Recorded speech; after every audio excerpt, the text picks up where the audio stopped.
Good afternoon. Please be seated.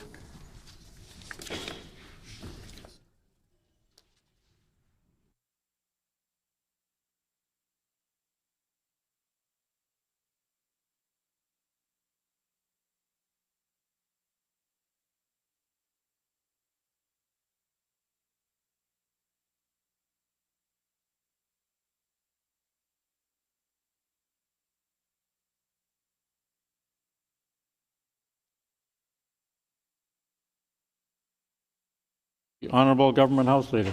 Miigwech, Honourable Speaker. Could you please canvass the House for leave to waive Rule 91(8) and to not see the clock today until all stages of Bill 47, the Fair Trade in Canada, Internal Trade Mutual Recognition Act, and amendments to the Commemoration of Days, Weeks and Months Act by Manitoba by Canadian Day have been completed, including second reading, Committee of the Whole, and concurrence and third reading, and also to allow a member from the PC caucus to second all stages of Bill 47. Is there leave to waive Rule 91(8) and not see the clock today until all stages of Bill 47 have been completed, including second reading, Committee of the Whole, concurrence and third reading, and to allow a member from the opposition to second the motion? Is there leave? No. I hear no. Leave has been denied. The Honourable Government House Leader. Honourable Speaker, could you please canvass the House to see if there is leave to not see the clock until the following bills have had question put on concurrence and third reading motion?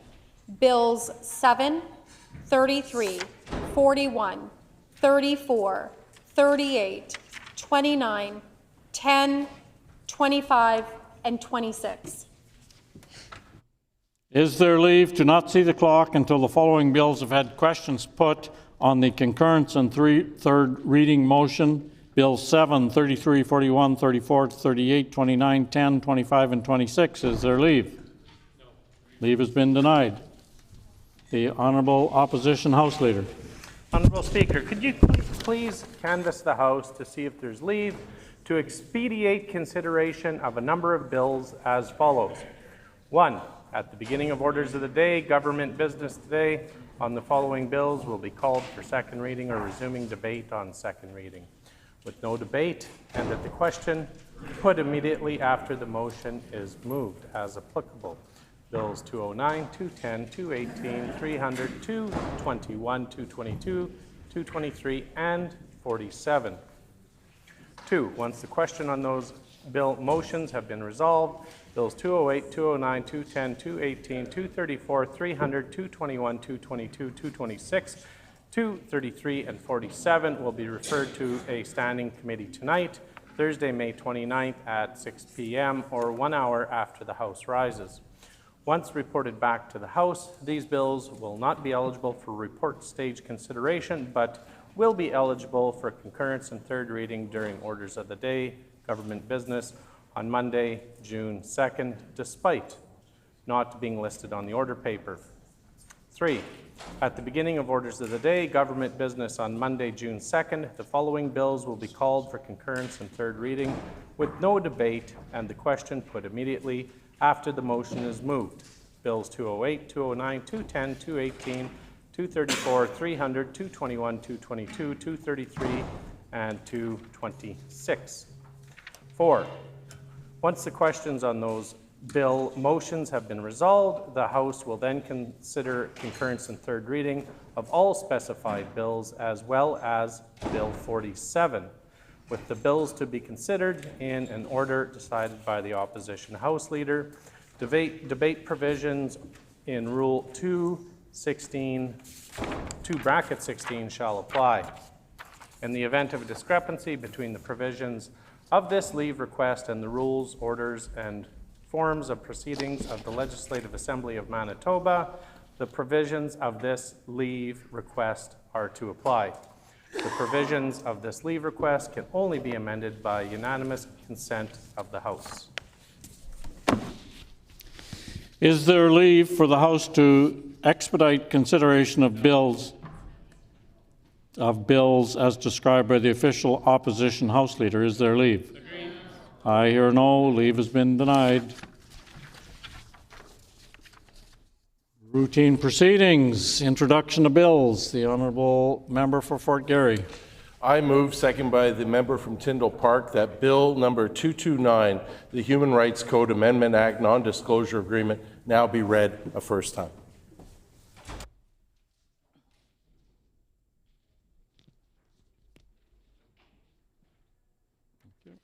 Been moved by the Honourable Member for Fort Garry, seconded by the Honourable Member for Tyndall Park, that Bill number 229, the Human Rights Code Amendment Act Non-Disclosure Agreements, be now read a first time. The Honourable Member for Fort Garry.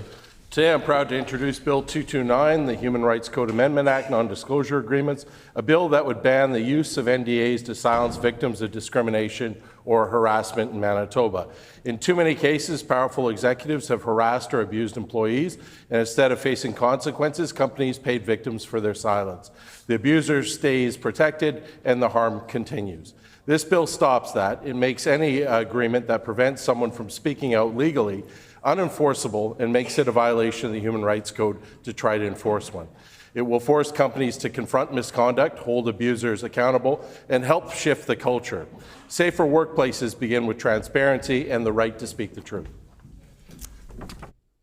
Is it the pleasure of the House to adopt the motion? Agreed, and so ordered. The motion is accordingly passed. Committee reports. Tabling of reports. The Honourable First Minister. Honourable Speaker, I want to table the Path to Reconciliation Act Annual Progress Report. You got a couple here to review, and I'd note for your consideration, you also have the executive summary translated into Anishinaabe, Moen, Cree, Dakota, Dene, Anishinaabe, Michif, and pleased to table that for your consideration.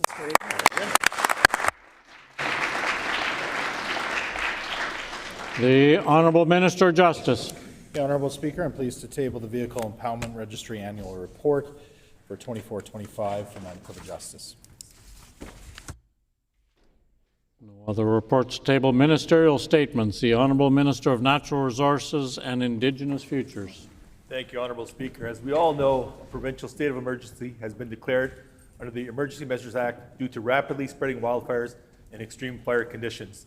This measure allows us to trigger interjurisdictional supports to speed up the process to provide space for evacuees and to respond faster to emerging needs as they arise. We also want to ensure we respond to this emergency in a way that keeps Manitobans safe. Evacuation orders have been issued for the city of Flin Flon, the communities of Pimicikamak Cree Nation, Pakatawagan Cree Nation, and the Northern Affairs Community of Cross Lake. This adds on to the orders previously declared in areas such as Lynn Lake and Sheridan. We thank the federal government and Prime Minister Carney for answering the call for federal assistance from Manitoba. So far, assistance is being provided with air evacuation support for Pimicikamak Cree Nation and Matthias Colomb Cree Nation. Today, we are looking at 17,000 people that are being evacuated from their communities. This is the largest evacuation Manitoba will have seen in most people's living memory. I want to thank all host communities, organizations, and local leadership lending a hand to welcome evacuees. Norway House will be welcoming folks from Pimicikamak Cree Nation, Genpeg Generating Station, and Whiskey Jack Landing. Nelson House and Opaskwayak Cree Nation have set up congregate shelters. Winnipeg, Brandon, Thompson, Port La Prairie, Dauphin, and many others are all stepping up to lend a helping hand. We acknowledge and truly appreciate seeing communities come together to help our neighbors. We continue to receive wildfire assistance from across Canada, out of New Brunswick, Alberta, BC, Saskatchewan, and from Parks Canada. We truly appreciate the collaboration and cooperation who are sending people and equipment to support our efforts. I also want to take a moment to praise the wide array of public servants who are working around the clock to save lives, including the wildfire firefighters, literally putting their own safety on the line. We also want to praise the people who work in the Department of Families, staff who worked all night setting up congregate shelters in Winnipeg and Port La Prairie, the emergency management staff running on almost no sleep as they coordinate the logistics of evacuations across the province, the clerks working to support fire crews in Thompson and other initial attack bases, the workers registering evacuees at all hours, administrative staff who are the unsung heroes of every office who stay late to support us all. We also want to praise the healthcare workers who will always continue to look after us, and as ever, during such an all-encompassing emergency situation. The level of commitment out of our provincial workers is unparalleled, and their dedication to supporting their fellow Manitobans is remarkable. We see you. We are grateful for your services you provide each and every day. As one Manitoba, let's continue to look out for each other, and let's get through this together.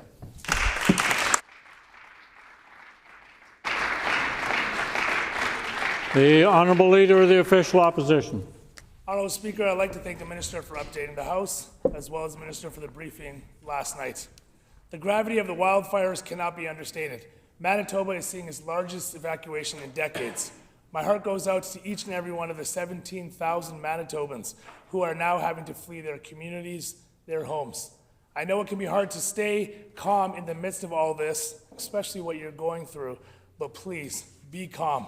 Listen to local authorities. Know that all hands are on deck to ensure your safety to get these fires under control. Please follow the guidance of officials and keep yourself updated through official channels. And when you can, please make sure your loved ones know you are safe. Thank you to the emergency personnel and all of those who have mobilized to help fight these fires and care for the evacuees. The situation we are seeing is devastating for families, children's homes, communities, livelihoods, and much more. So once again, thank you to all of those who are putting their own safety on the line to help Manitobans. Lastly, to all Manitobans, I know the news about your fellow Manitobans, what they're going through can be very stressful and hard to hear.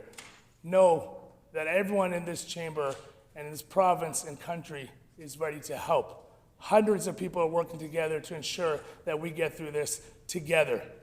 In the meantime, please make sure safety is your top priority.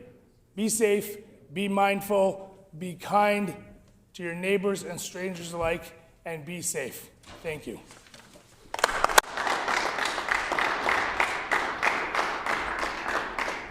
The Honourable Minister of Families. Miigwech, Honourable Speaker. I'm honoured to rise today to recognize the start of Pride Month in Manitoba. Pride is a time to celebrate, uplift, recognize, and support our 2S LGBTQIA+ relatives. Pride Month is recognized each year during June, but rallies, parades, and festivals take place across our province throughout the summer, allowing all Manitobans to celebrate the 2S LGBTQIA+ community. Pride is a celebration, but it's also a protest. Pride is a demonstration against hate, discrimination, and violence. No one knows the intersection of joy and protest better than drag performers at the heart of 2S LGBTQIA+ communities. The Stonewall riots of 1969, the birth of the modern Pride movement, were led by some of the most marginalized activists by day and drag performers by night. Manitoba has a thriving drag scene, with many drag performers carrying on this legacy of activism. It is my absolute honor to be joined in the gallery today by some of Manitoba's most beloved drag artists, whose decades of work in our province have deeply shaped the 2S LGBTQIA+ community. From meaningful advocacy to frontline care for our most vulnerable relatives, to building safer spaces for the next generation, what you do, both in and outside of drag, impacts on the 2S LGBTQI Manitobans community and beyond. Your very existence is living proof to so many of our citizens that they deserve to be accepted, supported, celebrated, and loved exactly the way they are. I lift you up for all of that fabulous work. Drag is powerful, and that's why so many closed-minded people are afraid of it, many of whom sit in this very chamber as elected officials. I remind those PC members, and they know who they are, they have 2S LGBTQIA+ citizens in their very own constituencies who they were also elected to represent. Pride is a celebration of the impact of community and chosen family to shape a better future. It's a protest against hate and discrimination, trying to force some to the margins and in silence. It is proof people can exist and thrive in spaces where they've been told they don't belong, like this very building. And it's a testament to living authentically, unapologetically, and joyfully on your own terms. That authentic, unapologetic joy changes everyone who witnesses and embraces it. Miigwech for everything that you do, actively building a better future for the next generation. Miigwech for joining us in full drag on a Thursday afternoon during Pride Week. I wish you and everyone in Manitoba a safe and happy Pride season. Remember to tip your drag performers, and I invite my chambermates to join me in celebrating our fabulous guests in the gallery today, and I ask for the names of my guests to be included in Hansard.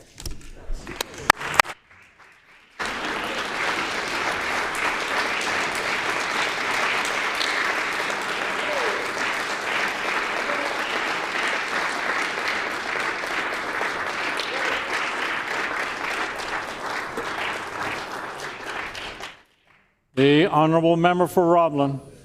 Thank you, Honourable Speaker. As we conclude Pride Week and step into what will soon be known in law as Pride Month, I'm very honoured to stand today in the House to celebrate Pride Month here in Manitoba. Not only does this month allow for an opportunity to recognize the history and contributions of the 2S LGBTQ+ community in Manitoba, it offers us a chance to reflect on the values of equality and dignity for all people. And some people may not realize the great role that Winnipeg has played in embracing diversity and advancing inclusion in our country and in the world.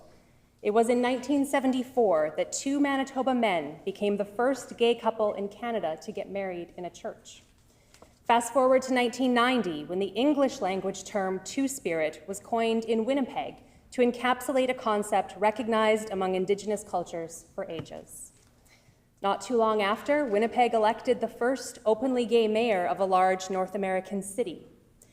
Today, Manitoba is home to Canada's oldest 2S LGBTQ+ film festival. And just down the road, we have the Place of Pride, Canada's first 2S LGBTQ campus. In fact, it was the previous PC government that helped invest over $3.2 million to build the Place of Pride. And it was also the former PC government that helped coordinate a whole-of-government approach to 2S LGBTQ+ issues by establishing the Women and Gender Equity Secretariat. There are a number of great events happening across the city and across the province over the next month. This weekend, there's the Pride Run, the Pride Festival at the Forks, and of course the parade and rally here at the Legislature. It's going to be quite a party, I know that, having attended a few Pride events myself. And I want to thank all of the community leaders and organizations that have worked over the years to ensure that issues affecting the 2S LGBTQ+ community are acknowledged and heard, and that action is taken to promote equality for all. And I want to thank the entire community, from the trailblazers of yesterday to the people who continue their legacy today. And to our guests in the gallery who shared their art and their words in the rotunda earlier today, thank you for coming to the Legislature. All Manitobans deserve freedom, dignity, and respect. Happy Pride Month. The honourable member for Tyndall Park. I ask for leave to respond to the minister's statement. Does the honourable member for Tyndall Park have leave? Agreed. Leave has been granted. The honourable member for Tyndall Park. Thank you, Honourable Speaker. And today I am honoured to rise to celebrate Pride Month. So I would like to take this opportunity to say Happy Pride to all Manitobans. Honourable Speaker, Pride Month is a time to raise awareness of issues that still need to be addressed in our world. And it is a time to celebrate, just like we did about an hour ago in the Rotunda, and we will throughout the entire month of June. This year's theme is Rise in Pride, Stand in Strength, a true call to action to rise together in unity and strength. The 2S LGBTQ plus community here in Manitoba has long advocated for and fought for the rights that we have here today. With the outright hatred and misinformation being spread, it's important to remember that in order to continue to help humanity thrive, we need to build stronger awareness. We all have to learn what it means to be accepting, understanding, and inclusive of all 2S LGBTQ plus people, and how acceptance means a better, happier, and safer province and world. I was happy to hear members on all sides of the House speak so positively and share stories in support of Pride Month recognition earlier this week. I believe we need to encourage this dialogue and intentionally choose to learn about the needs and rights of 2S LGBTQ plus people. This includes reminding ourselves that even here in Canada, there are still people and groups who continue to feel unsafe. In closing, Honourable Speaker, I'd like to thank the Minister for bringing forward today's ministerial statement, the member for Lajimodiere for his legislation earlier this morning, having it passed unanimously here in the House, and thank those who have joined us today in the gallery. Happy Pride.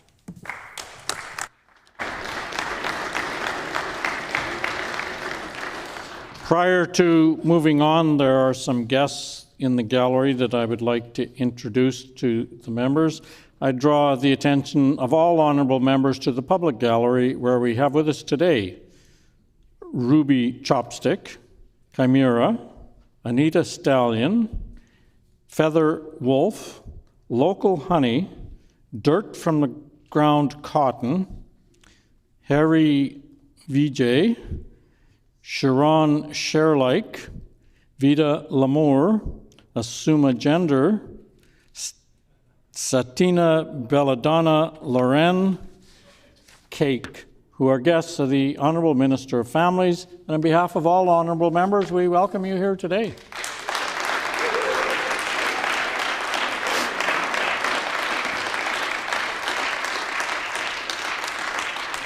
I would also like to draw the attention of all honourable members to the public gallery, where we have with us today a girls' folk dance team, Maples Multieran, and their teachers from Maples Collegiate, who won North America-wide championship held in Brampton on May 17th, 2025. We have with us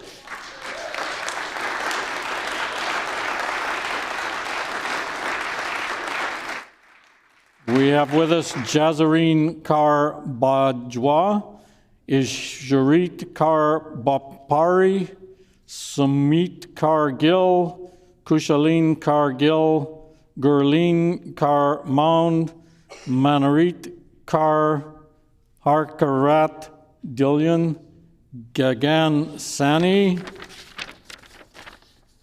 Natika Sharma, Ansharit Kaur Gill, Amrit Sindhu, Jasleen Sidhu, Gurpreet Kaur, and their teachers, coaches, Parmajit Kaur, Jagdeep Tour, Tarajanijit Tour, Ikjot Appel, Vice Principal Kamal Dillian, and they are guests of the Honourable Member for Burrows. And on behalf of all honourable members, we welcome you here today.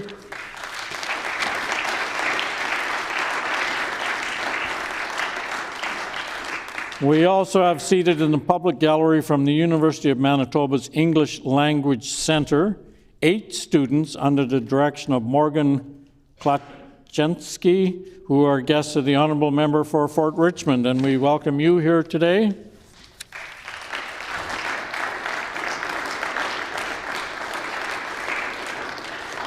Also seated in the public gallery, we have with us today Lieutenant Colonel David Kronk, Dr. Mariola Wojciewicz, Major Melissa Marshall, Chief Warrant Officer Eric Leclerc, Mrs. Andrea Bourgnot, Sergeant Richard Zagharib, Sergeant Emerson Abenico, Master Corporal Alexandra Goslin, Corporal Caleb Zwicker, Corporal Keegan Bean, Corporal Robert Manchurik, Corporal Dylan Shepard, Mrs. Laurie Truscott, who are guests of the Honourable Member for Brandon West, and we welcome you all here this afternoon.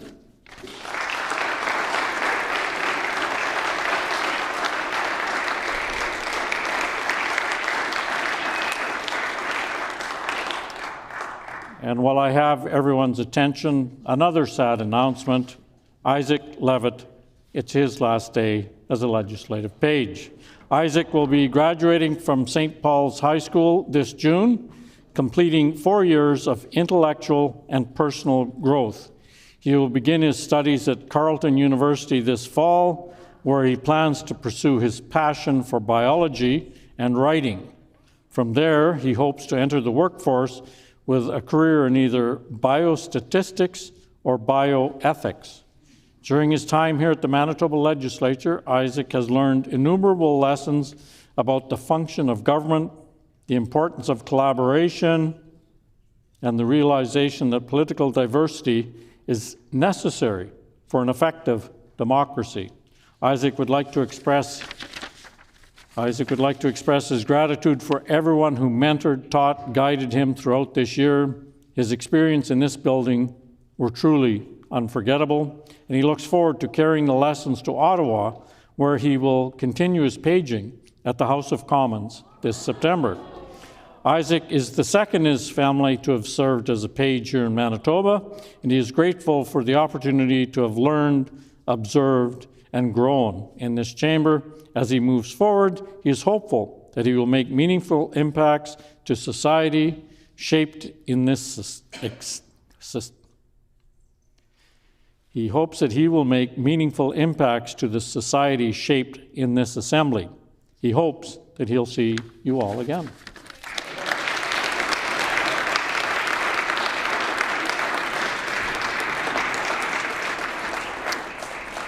Member statements. The Honourable Minister of Business, Mining, Trade and Job Creation. Well, Honourable Speaker, I'm so happy to continue the tradition of celebrating provincial champions from St. Vital. Our local high school athletes have proven that they're a force to be reckoned with right across Manitoba. Let's start with the Dakota Collegiate Junior Varsity Girls Basketball team, who absolutely soared to victory with a 72-45 win in the championship game, defeating the Kelvin Clippers. Shout out to Kate Coghill, named an All-Star for her performance as a guard forward, and Madison Rock, who earned league MVP honors, both showcasing exceptional talent. Over on the field, Glenlawn Collegiate's varsity boys soccer team left it out on the field with a solid 3-0 shutout in their championship game against Steinbach Sabres, with 5 All-Star players: Jack Money, Asher Perrin, Iniolua Owulabi, Elliot Schwernicek, Nico Nadeau. They didn't just win, they dominated. The Dakota Collegiate varsity and JV teams, unstoppable. The varsity team shut out opponents 5 times in the regular season, led by Defensive Player of the Year Destiny Okildara, League MVP quarterback Robin Vergata, and Offensive Player of the Year, Hamid Kantz. The junior varsity football squad are actually 2-time provincial champions after they defeated the Oak Park Raiders. These teams brought power, precision, and pride to every game. That's the heart of champions. These teams exemplify what it means to be champions on and off the field. Their hard work, grit, and perseverance have made St. Vital proud, and they serve as role models for students across Manitoba. To the players, coaches, families, school communities behind these victories, congratulations, and thank you for making St. Vital proud. Please join me in applauding and congratulating these St. Vital champions.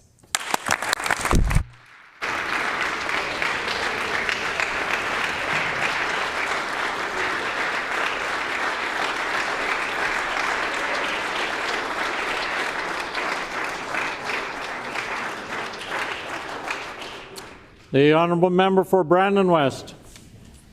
It's my privilege to stand today to honour a remarkable leader, a dedicated soldier, and an inspiring member of our community, Lieutenant Colonel David Kronk, alongside his spouse, Dr. Mariola Vojtovic, and colleagues. He joined us in the gallery here today. Since taking command of CFB Shiloh in June of 2023, He has strengthened the bond between the military and Westman region. His leadership journey is rooted deeply in history. As a fourth-generation military member, he upholds the legacy of his great-grandfather and grandfather, who bravely served in 2 world wars. Their spirit of service lives through his unwavering commitment to Canada's armed forces. His distinguished military service spans commanding tank troops with LDSH, serving as a tank squadron battle captain, second in command, and completing 4 operational deployments in Afghanistan, Kuwait, and Poland. His service reflects resilience, courage, and dedication to global security and cooperation.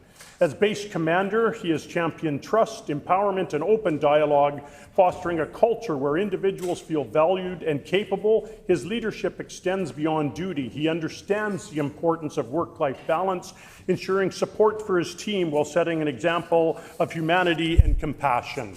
Beyond his professional achievements, he embraces life's simple pleasures. An avid traveler, cyclist, trekking, and outdoor enthusiast, he reminds us that even the busiest leaders find time for their passions, especially the Vancouver Canucks and Toronto Blue Jays.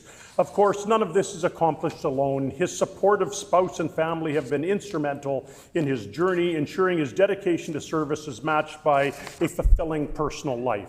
Today, we thank him for his monumental contributions to CFB Shiloh in the Brandon area. His leadership, dedication, and genuine connection to the community will leave a lasting legacy. As he embarks on his next chapter, we extend our heartfelt gratitude for his service and wish him continued success. Please join me in honoring Lieutenant Colonel David Cronk for his incredible leadership and unwavering dedication to our country.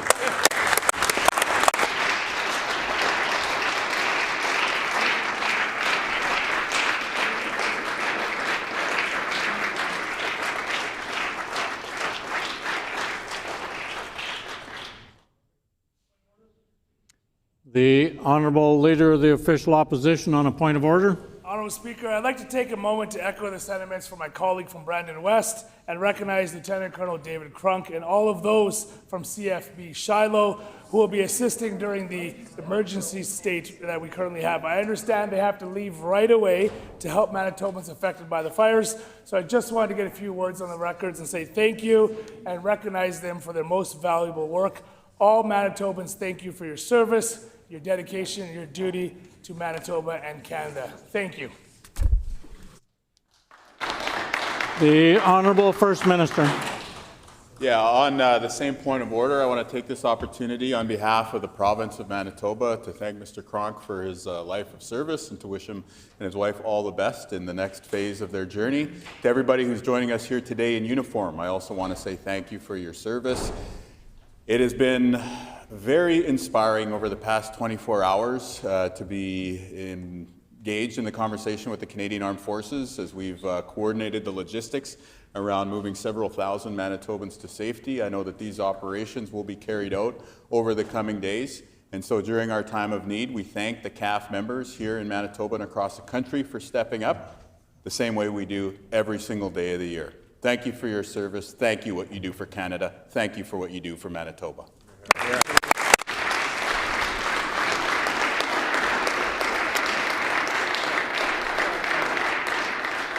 While I certainly appreciate the sentiments from both leaders, it is not a point of order.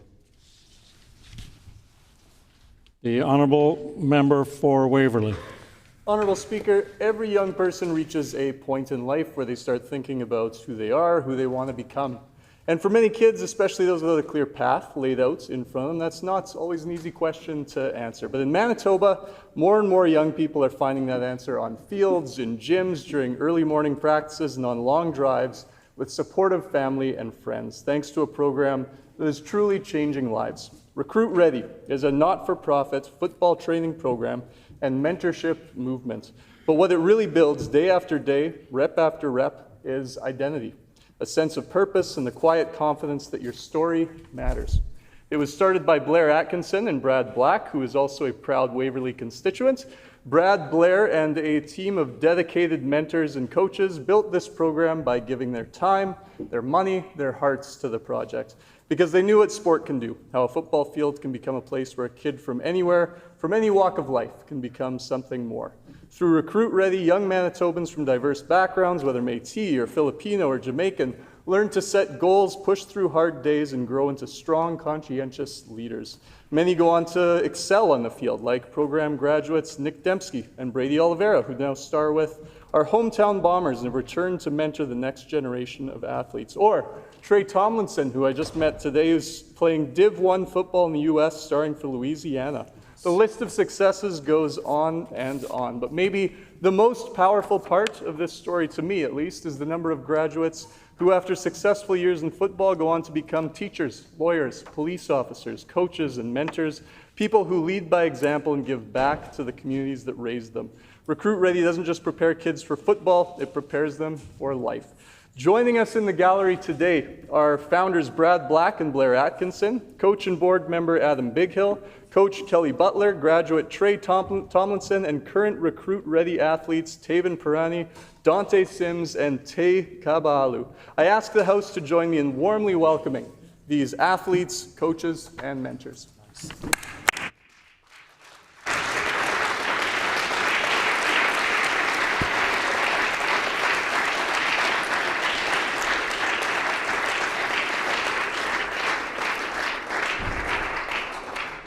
The Honourable Member for Interlake Gimli. Many Winnipeggers know Tam Nguyen as a skilled tailor, but behind every stitch is a story of courage, resilience, and generosity. Born in Vietnam in 1950s, Tom, who joins us here today, apprenticed as a tailor from a young age. In 1980, he fled Vietnam by boat, enduring 5 harrowing days at sea. Like many Vietnam refugees, he risked everything for the hope of a better life in Canada. In prayer, Tam made a promise. If he survived, he would devote his life to helping others. He has kept that promise. Arriving alone in Winnipeg, he learned English by listening to the radio while working in a clothing factory. By 1986, he had opened Tam Custom Tailor, serving everyone from locals like myself to NHL stars and even Hollywood actors. Tam's shop is also known not only for fine craftsmanship, but for compassion, creating custom, adaptive clothing for individuals with unique needs. His impact reaches far beyond his business. In 1995, he founded Canadians Helping Kids in Vietnam, building schools and funding education for hundreds of children. Here at home, he has raised money for countless local causes, extended hospitality and hot meals for those in need. Tam is a proud father and grandfather who I submit their names in Hansard here today from his family, a humbled man who lives with values. Earlier this year, he crafted the Jets jersey for the Dale Howard-Chuck statue in the True North Square, a fitting honor. He has received multiple national levels, most recently the King Charles III Coronation Medal. Honorable Speaker, Tam always says, do something good for others. That's exactly what he does. Thank you, Tam, and thank you for all the sleeves that you have lengthened for me over the years.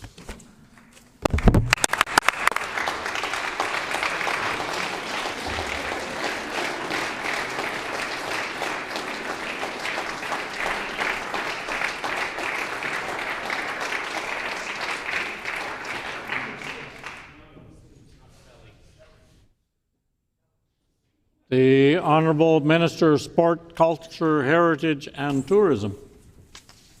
Thank you, Honourable Speaker. Before I begin, I would like to respectfully request leave for completing my member statement if it continues to go over 2 minutes without interruption.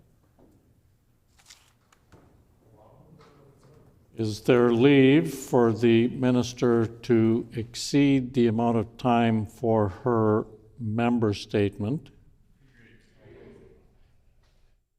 Agreed, and so ordered, but I would caution the member not to go too far over. The Honourable Minister of Sport, Culture, Heritage and Tourism. Thank you, Honourable Speaker. Today I rise to bring attention to the humanitarian crisis that is threatening the lives of hundreds of thousands of people in Gaza. A few weeks ago, I stood at an arrival gate in the Winnipeg airport while a Palestinian grandmother, mother, and her 3 little boys walked through the terminal and onto Manitoban soil. This family was forced to leave their home due to the war in Gaza. And here in our beautiful province of Manitoba, we welcome them with open arms and open hearts. The connection between us was instant. I look like them and I speak their language. I saw their bravery, courage, and the relief they felt knowing they were finally safe. In Arabic, the word for auntie is khatto. After I embraced and welcomed the mother, she introduced me to her 5-year-old son as khatto. His smile said it all, and as he leapt into my arms, our connection was cemented.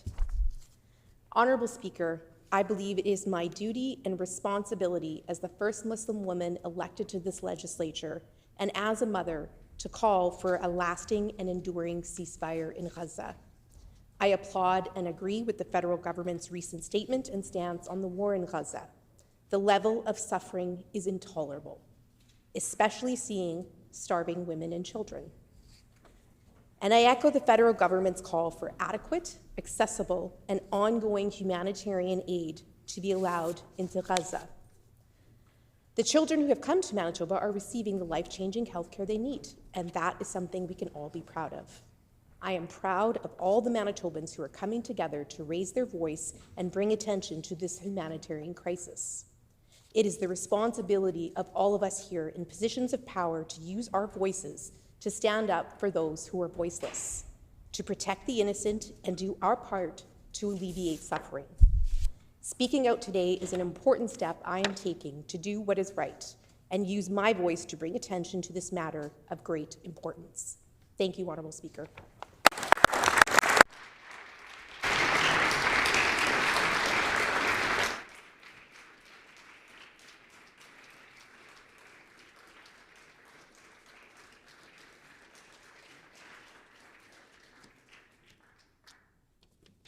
Prior to moving on, there's some more guests in the public gallery that I would like to acknowledge. We have seated in the public gallery from Sandy Lake Christian School, 16 students under the direction of Daniel Weeb.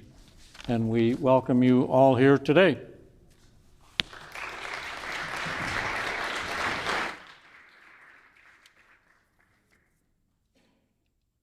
Member statement, oral questions.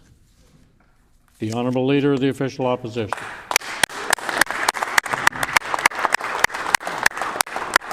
Honourable Speaker, we may sit on opposite sides of the House and have different views on how to govern.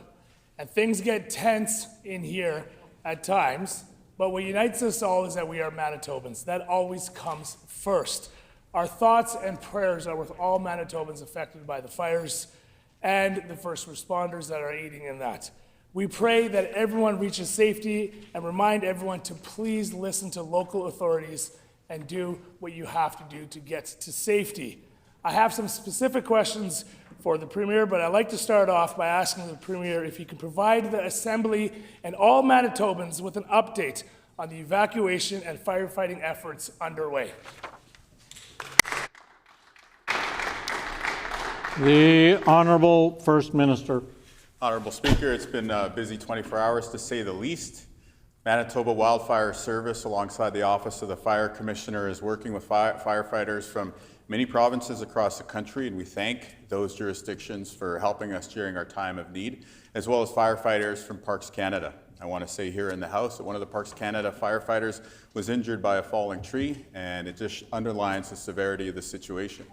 Last night at approximately 3 a.m., the first buses arrived here in the city from Flin Flon. Folks are being housed in an arena here in the city, as well as a soccer field that's being stood up as a congregate shelter.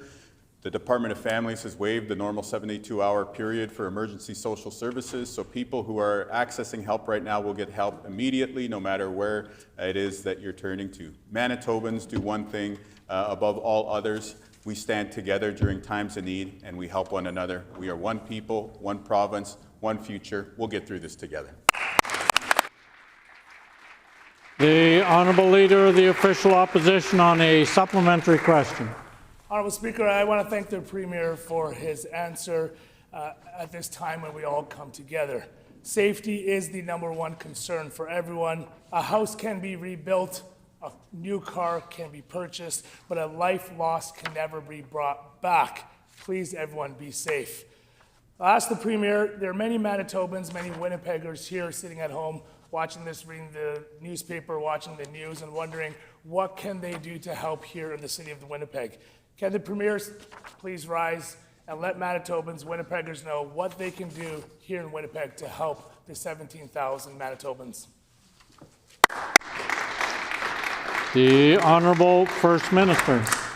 Well, there's a mix of things that Manitobans can do to help. There's things to do, and then there's things to not do. A huge number of the 17,000 people who've been forced out of their communities are being supported by the Canadian Red Cross. So if you have the financial means to be able to donate to the Red Cross at this time, we certainly encourage you to do so. This is helping thousands of people access shelter, food, and water. At the same time, when we're talking about things not to do, we're asking for there to be no fires in the province at this time. We're also asking you not to fly drones. The fire that was threatening, or that continues to threaten Flin Flon rather, we weren't able to fly tankers overhead a few days ago because of drones. It's simply not worth it to try and get video footage given the threat that we're seeing here. My thoughts go out to a lot of the leaders who've had to make some very tough decisions over the past 24 hours. I've spoken to many of them directly. We are there to help you. You are making the right decision by putting personal safety First time has expired. The Honourable Leader of the Official Opposition on a final supplementary question. Thank you, Honourable Speaker. I'd like to thank the Premier again for that answer. And again, heeding the advice of the Premier, Mayor Scott Gillingham, and many local leaders and community leaders, listen to your local authorities. Do not fly drones. Get to safety. And as the Premier said, donate to the Red Cross. Let's all step up together and help Manitobans and show how strong we are when we come together. I'll ask the Premier, here in Winnipeg, I've had many phone calls and emails saying, can people drop off food? Can they donate supplies somewhere here in Winnipeg? Maybe the Premier can shed some light on that, how people in Winnipeg can directly help with their efforts here. The Honourable First Minister. At this stage of the response, the best way to help is by donating to the Canadian Red Cross. I recognize that there's a ton of goodwill and a ton of Manitobans who want to do what we do best, which is to help out. But in this, the early hours of the emergency response, sometimes when we drop off perishable items or we drop off clothing that needs to be sorted, it actually takes time away from those who are on the front lines doing some very critical tasks. So while we recognize those good intentions, I would refer people to monetary donations to the Canadian Red Cross at this time. That may change in the future, but that's the advice right now. The other good news that I have to share with the House is that thousands of Manitobans have actually found shelter with their friends and family. And so for you to open your doors to people that you know is an amazing act of generosity, and it is helping us with the overall province-wide response. And so I want to take this opportunity to thank everyone who is inviting their neighbors or friends and families in from this dangerous situation. The Honourable Leader of the Official Opposition on a new question.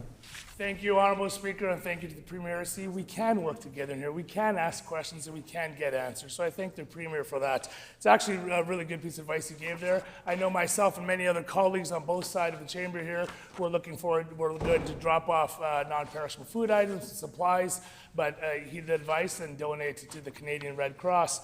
I'll ask the Premier, can he tell us in Manitobans what type of assistance the province is providing Manitobans and whether they will be, and I understand this is only the second day of this, has the Premier thought about financial assistance to help Manitobans in the form of a temporary relief or more significant long-term assistance to help the 17,000 evacuees? Thank you. The Honourable First Minister. Yeah, the short answer is yes. We are helping right away. So just to add a bit of context to the comment that I made about emergency social services being provided immediately, what this is checks being distributed to people who need help with food and the other necessities that come along with being put into a situation of evacuation. Now, the reality is that typically in an emergency situation, it's the municipality or the local authority who leads for the first 72 hours, and then we step in with ESS. But given the scale of the situation here, the Department of Families has decided to waive that 72-hour period, and we're going to help people immediately. As folks in Lac du Bonny would know, we're now, for some parts of the province, entering not just that first round of support, but in some cases second or third rounds of support to help people who continue to be out of their homes. So the answer to the other part of the question is yes. We will be there for Manitobans in the early hours, in the coming weeks, and in the months to come. The firefight is the first stage of this effort, but we'll be there Time has expired. The Honourable Leader of the Official Opposition on a supplementary question. Thank you, Honourable Speaker, and that's very good news to hear. As we're all aware, a provincial emergency has been called, and we were hearing reports of Canadian Armed Forces here in Manitoba that have stepped up, and more that are coming to the province to assist Manitobans and help against these fires. Can the Premier confirm that the Canadian Armed Forces are now on the ground in northern Manitoba? Can he maybe he has an update on what progress has been done with using the assistance of the Canadian Armed Forces on the evacuation of the 17,000 Manitobans? Looking forward to an update from the Premier on that. The Honourable First Minister. We thank members of the Canadian Armed Forces for their service for this great country each and every day. And during this time of emergency, we thank them doubly so. Earlier today, the first few flights by Hercules aircraft did start to transport people from northern Manitoba. We are presented with certain logistical challenges serving these communities. We're talking about shorter runways and some very challenging conditions related to smoke and other wildfire scenarios that these aircraft typically wouldn't have to deal with. So this has required a lot of logistical planning for us to stand up this operation. We're perhaps going to have to maintain this for a number of days given the amount of people who need to be transported, but I can confirm that the Canadian Armed Forces have responded both to Puckatawagan and to the citizens of Pimichigamac who have evacuated to the Norway House Cree Nation. Thanks also to the many local communities and First Nations. First time has expired. The Honourable Leader of the Official Opposition. Thank you, Honourable Speaker, and I want to thank the Premier once again for his frankness today in answering the questions that I know Manitobans are really looking forward to the answers for. I also want to thank the Minister of Infrastructure and Transportation for the briefing yesterday when this emergency first came up. But I asked the Premier if he can update the Assembly on the evacuation centres here in Winnipeg. Does the Premier have an idea? And again, I realize it's the early stages. Does he have an idea of how many evacuation centres here in Winnipeg are currently open for this? And does he have a projection of how many more there might be needed to help Manitobans in this crisis? The Honourable First Minister. Yeah, there is one congregate shelter open here in the city right now, which had more than enough cots to help the people who arrived overnight. There's a second facility here in the city that's being stood up as we speak, as well as one in Portage-la Prairie, which was open last night to receive people as well. I think it's very important that Manitobans recognize that there are also communities in the north who are housing their neighbors. The city of Thompson has several hundred people, if not thousands at this point. The Norway House Cree Nation is currently housing thousands of people from their neighboring Pimichigamac community, and the Nisitchawayasik Cree Nation is also offering congregate shelter. So when we talk about this being one Manitoba, this is not a situation where there's First Nations and municipalities and Northern Affairs and province and federal supports. There is one layer of response. When you need help, you're going to get it for every single person in this province. The Honourable Member for Roblin. 15 and a half is a really important age for a lot of kids. It's their first chance to enroll in driver's ed and learn a really important life skill and learn how to drive safely, which benefits not only them, but everybody that they share the road with. But for far too many families, there's no driver's ed spots available.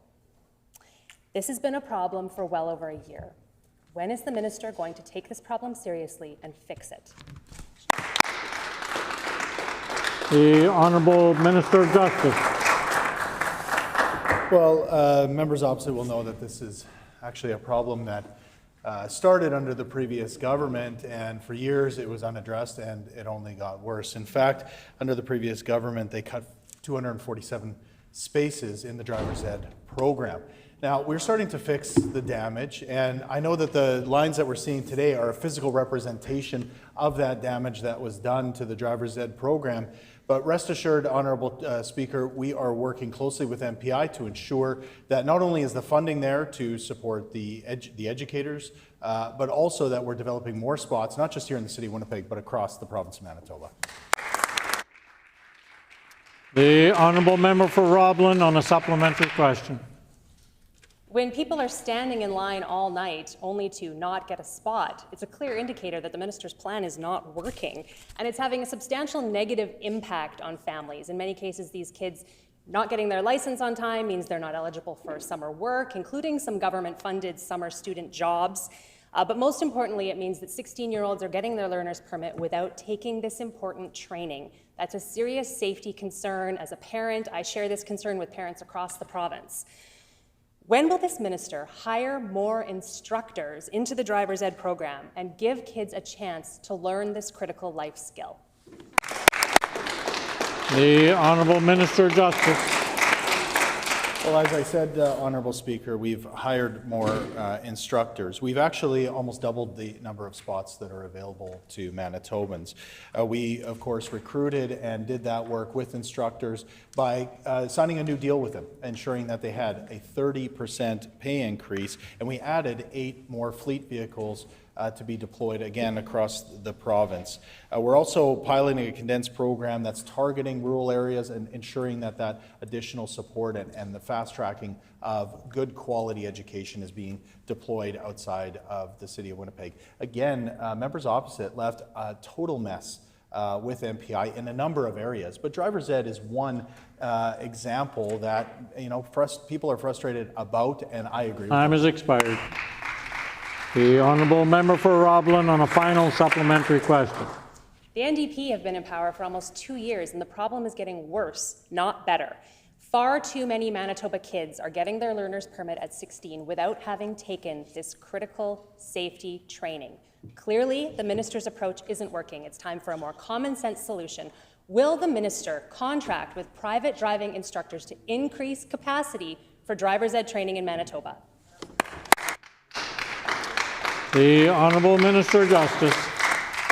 Again, Honourable Speaker, there's a complete lack of accountability from the members opposite. They cut 247 spaces. We added 500 and almost 300 spaces, up to 588 spots. This is repairing the damage left by members opposite. Even the member for Turtle Mountain said, I wish I had the opportunity to be the minister for MPI. He said, I would have fixed the situation, end quote. That was his take on the situation and the damage that was done at MPI. We're taking the kind of approach that works with community, enables more instruction, and makes sure our roads are safe. We're going to fix the damage left to us by the PC government. The honourable member for Brandon West. It's 10 p.m. in Brandon, Manitoba. And do you know where your children are? Well, if they're a teenager, they're probably waiting in a lengthy line to register for Driver Z. Overnight, they tried to snag the elusive Driver Z positions that were available. How many spaces has this minister made available in Westmount? The Honourable Minister of Justice. Not only did we see 247 spaces cut by the previous government, but that was just the beginning of the damage that they were doing at MPI over their 7.5 years.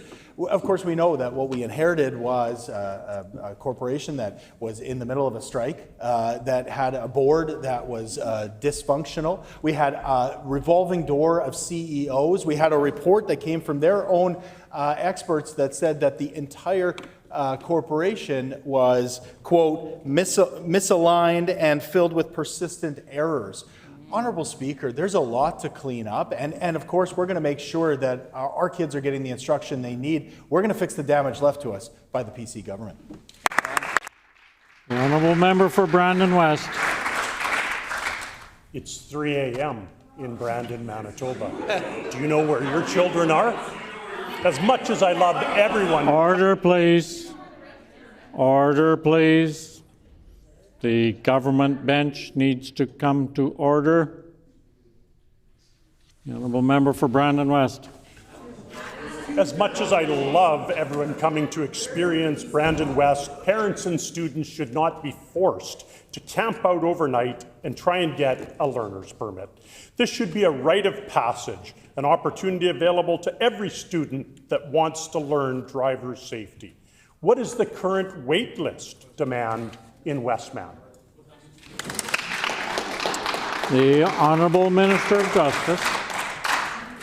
Again, Honourable Speaker, a 40% increase in the capacity in the Driver's Z program in Manitoba, and that includes outside of the city of Winnipeg. I've already talked about how 200 additional spots outside of the city have been added, and we're going to continue that work. The mess that we were left by the members opposite with MPI was absolutely unbelievable. In fact, we're still doing work to uncover and unpack exactly the impact that it's going to have for a very long time when it comes to the operation of MPI. But when it comes to our students, we want to ensure that we're working with driver instructors, we're increasing the number of spaces for training, we're giving additional money, and we're making sure that they have the vehicles Member's time and has resources expired.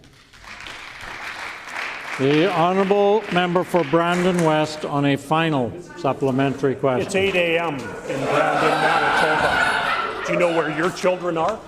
Probably clogged 75 deep in a lineup in Brandon West, waiting to register for Driver Z. Under this failed Minister of Justice, we're having no spots available except for the first 3 in lineup. Is it possible that this Minister of Justice could answer questions for Brandonites and all Manitobans?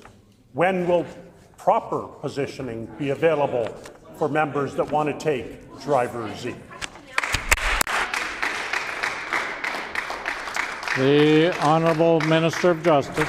Member for Brandon West asked these questions in a completely unserious way, to the extent where the member for Fort White was literally laughing while those questions were being asked. And, you know, honestly, Honourable Speaker, this isn't a laughing matter. This is a serious situation that was left to us, and now young people and parents throughout our province are paying the price for the PC mismanagement at MPI. Driver Z specifically was a program that was very well regarded. In fact, I think the demand that we're seeing shows that parents want to see more investment, more drivers, instructors, and more investment in training. But under the PCs, they weren't getting it. So we're going to take it seriously. We're going to fix the mess that was left to us. But the member opposite should get more serious about important issues affecting time has expired. The honourable member for Lakeside. Honourable Speaker, we are taking this very serious over here. Under this minister, Manitobans were waking up well before the crack of dawn, driving to their insurance broker or a service centre, and hoping and praying that another location doesn't open earlier, and all the driver's ed slots get scooped up. How, in 2025, has this minister rolled back the clock to pen and paper and standing in line like it's a Metallica concert? The Honourable Minister of Justice. Well, now the member for Brandon West is even getting admonished by his own caucus, and they say, well, now it's a serious issue, whereas the member for Brandon West was not taking this seriously. We're going to continue to work on this issue. We know that over the past year, we have added 4,000 spots when it comes to driver's ed over the course of the year, and what we're talking about here is a specific program for the summer that parents rely on. Under the members opposite, they had no plan. They cut the wages and they cut the resources for driving instructors, especially in rural Manitoba. What we've added is we've added a 30% pay increase, we've added additional fleet vehicles, and more training spots. Honourable Speaker, the members opposite need to take accountability for the way that they've handled this situation and the mess that they've left Manitobans in. Time has expired. The honourable member for Lakeside on a supplementary question. Thank you, Honourable Speaker. And I know from experience with 4 boys now on my last one, it wasn't always this hard. But this minister has lost all control of the process. 65% of the spaces were for Winnipeg, which meant already limited rural spaces became golden tickets. Driving schools aren't an option in rural communities. Manitobans are arranging transportation for kids that should be on their way to baseball or hockey, most importantly, their independence. How has this minister allowed this problem to grow under his watch? The Honourable Minister of Justice. Well, speaking of losing control over the process, Honourable Speaker, members opposite were in control of MPI when they allowed workers to go out on a politically motivated strike, a strike that was perpetrated by the members opposite in some kind of divisive wedge politics tactic that, of course, backfired among so many others that they perpetrated. But we know that they were rebuked by the PUB, who said there was a lack of management control. There was a leadership crisis. It's something that can't be turned around in a relatively short order. We are making the changes, and we are turning it around, but members opposite don't have a leg to stand on when it comes to MPI because they made such a mess. Yeah.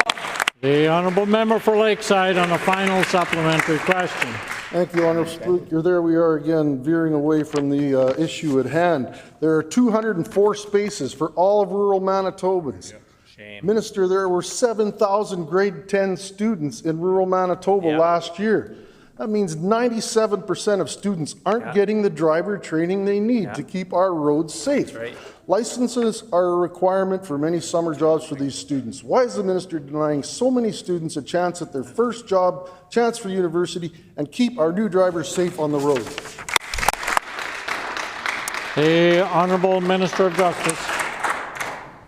Honourable Speaker, we've added 4,000 spaces over the course of the last 2 years. We're starting to make a difference.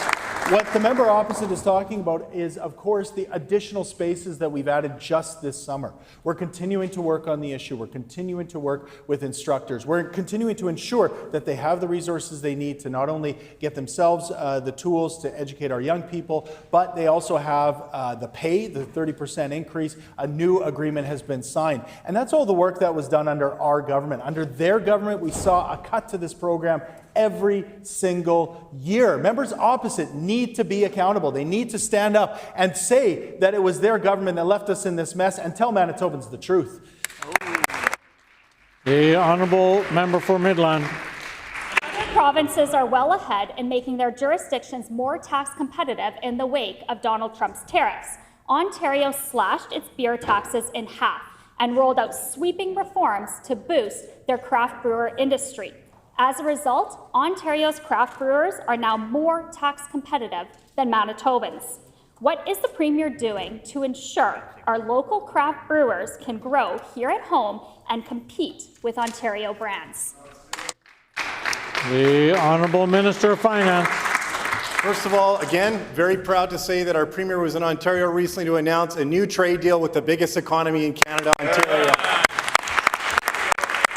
There's also something else this team and our Premier are trying to advance here in this province, and that's Bill 47, a bill that we know will help to unlock opportunities for businesses in Manitoba. And you know, Honourable Speaker, there's only one group of individuals in this province who seem to stand against this bill, and that is the members opposite. Right. Will they get on side? Will they support this bill so we can grow our economy, create more jobs, and build a stronger Manitoba? Yes or no? The Honourable Member for Midland on a supplementary question. Honourable Speaker, this bill could have been passed 2 months ago, and it was the NDP that voted it down. But yet one day after the Premier signed the MOU with Ontario, Ontario slashed its beer taxes in half, calling it a game changer for boosting margins and unlocking new growth. Manitoba's beer markets will soon be triple Ontario's, putting Manitoba at a huge brewer and consumer competitive disadvantage. Why is this Premier touting the advantages of interprovincial trade in alcohol, but failing to create real market access for our brewers right here in Manitoba? The Honourable Minister of Finance. Honourable Speaker, the members opposite can continue to stand in this House and pretend that they care about advancing our economy, or they can actually do the right thing and support the passage of Bill 47. It's that simple. So in addition to that important work that's being led by our Premier and our Minister of Jobs. We're moving things forward. Our recent budget, $3.7 billion capital plan to get 18,000 Manitobans to work. Buy Canadian legislation to bring more opportunities home for Manitoba businesses. Continuing that important work on reducing interprovincial trade barriers. And of course, continued investments in trade supporting infrastructure like Centerport, like AGG, like the Port of Churchill. We are doing the work to make Manitoba the strongest economy in Canada. The honourable member for Midland on a final supplementary question. Honourable Speaker, speaking of the fair trade deal, Manitoba brewers now have not only a tax disadvantage, but also a market access disadvantage because their fair trade bill further exempts Manitoba liquor and lotteries, defeating the entire purpose of free trade and giving Ontario no reason to provide additional shelf space to Manitoba brewers. Manitoba is the province of barley and hops, so why isn't the Premier fighting for the reciprocal access of Manitoba brewing companies, and why is he pitching wine country solutions for a province that makes beer?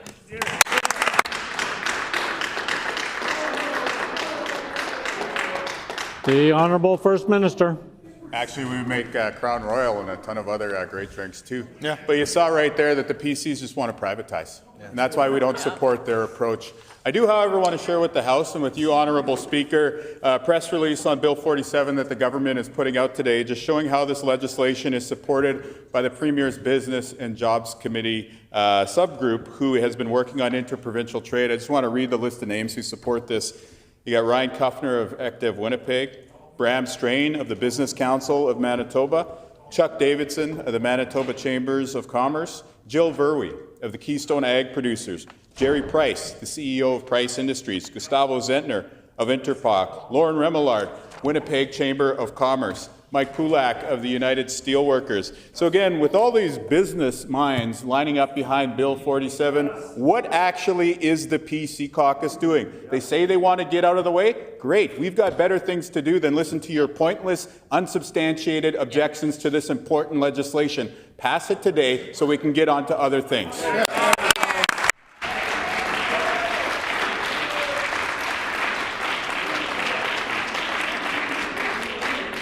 The Honourable Member for Tyndall Park.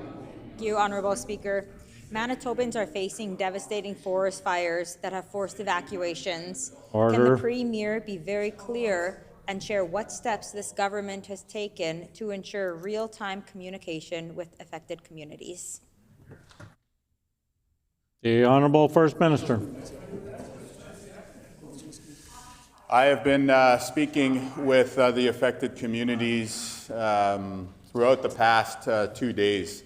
And I think one of the things that's been very, very clear is that leaders in these areas are making some very tough decisions. When you talk about having to order the last firefighters, who were the last people standing, if you will, out of a community to protect their own lives and to protect their own safety, that's a tough call for any leader to make. And yet mayors and chiefs have been put into that position, so I want to acknowledge their courage.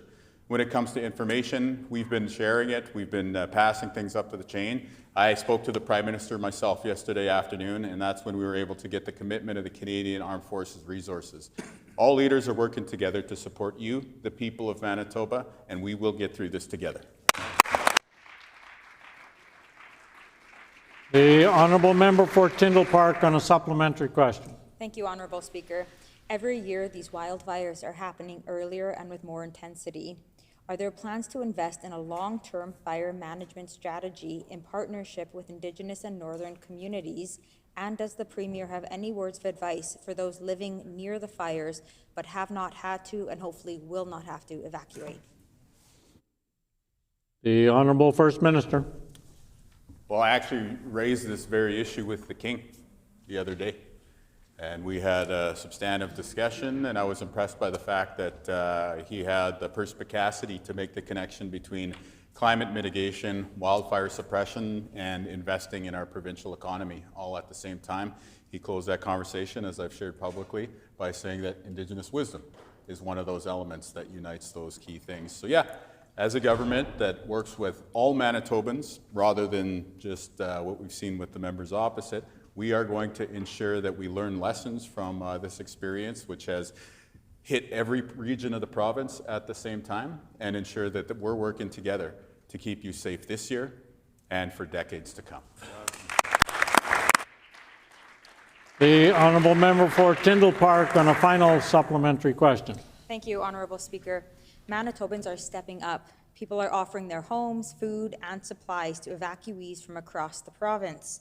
I understand that the Premier has suggested sending donations to the Canadian Red Cross.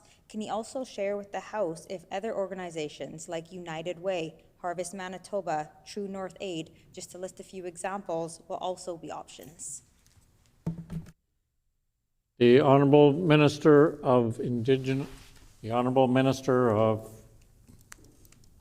Natural Resources and Indigenous Futures. Thank you, Honourable Speaker, and I thank the member for the question. And I think when we have this conversation about being all hands on deck, it's truly what it is in Manitoba. And so there's a number of organizations that have stepped up and offered their services.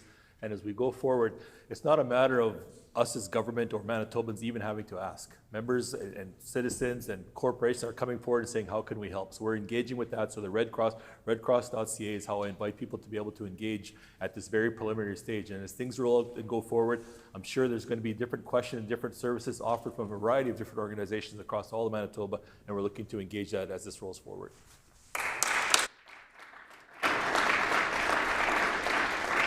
The honourable member for McPhillips.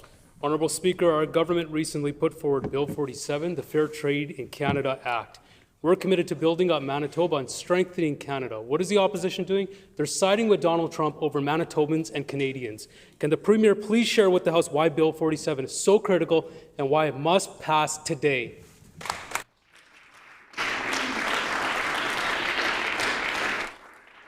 The Honourable First Minister.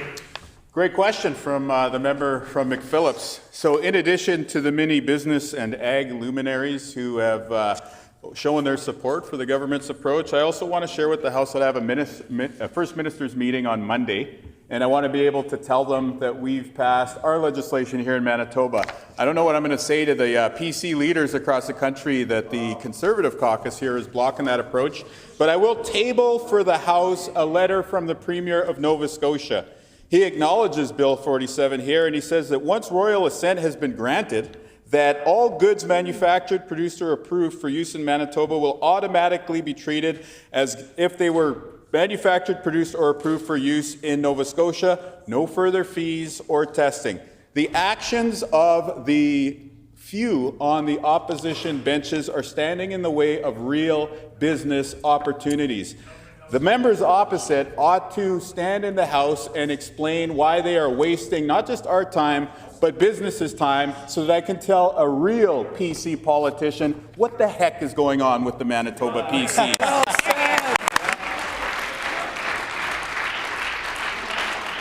The honourable member for La-Vérendrye. Honourable Speaker, the facts are clear, and unfortunately history is repeating itself under this NDP government.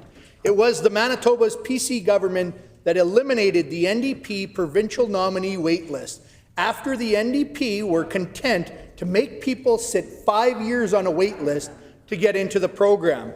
Well, now Manitobans have learned this minister is racing to reset the list.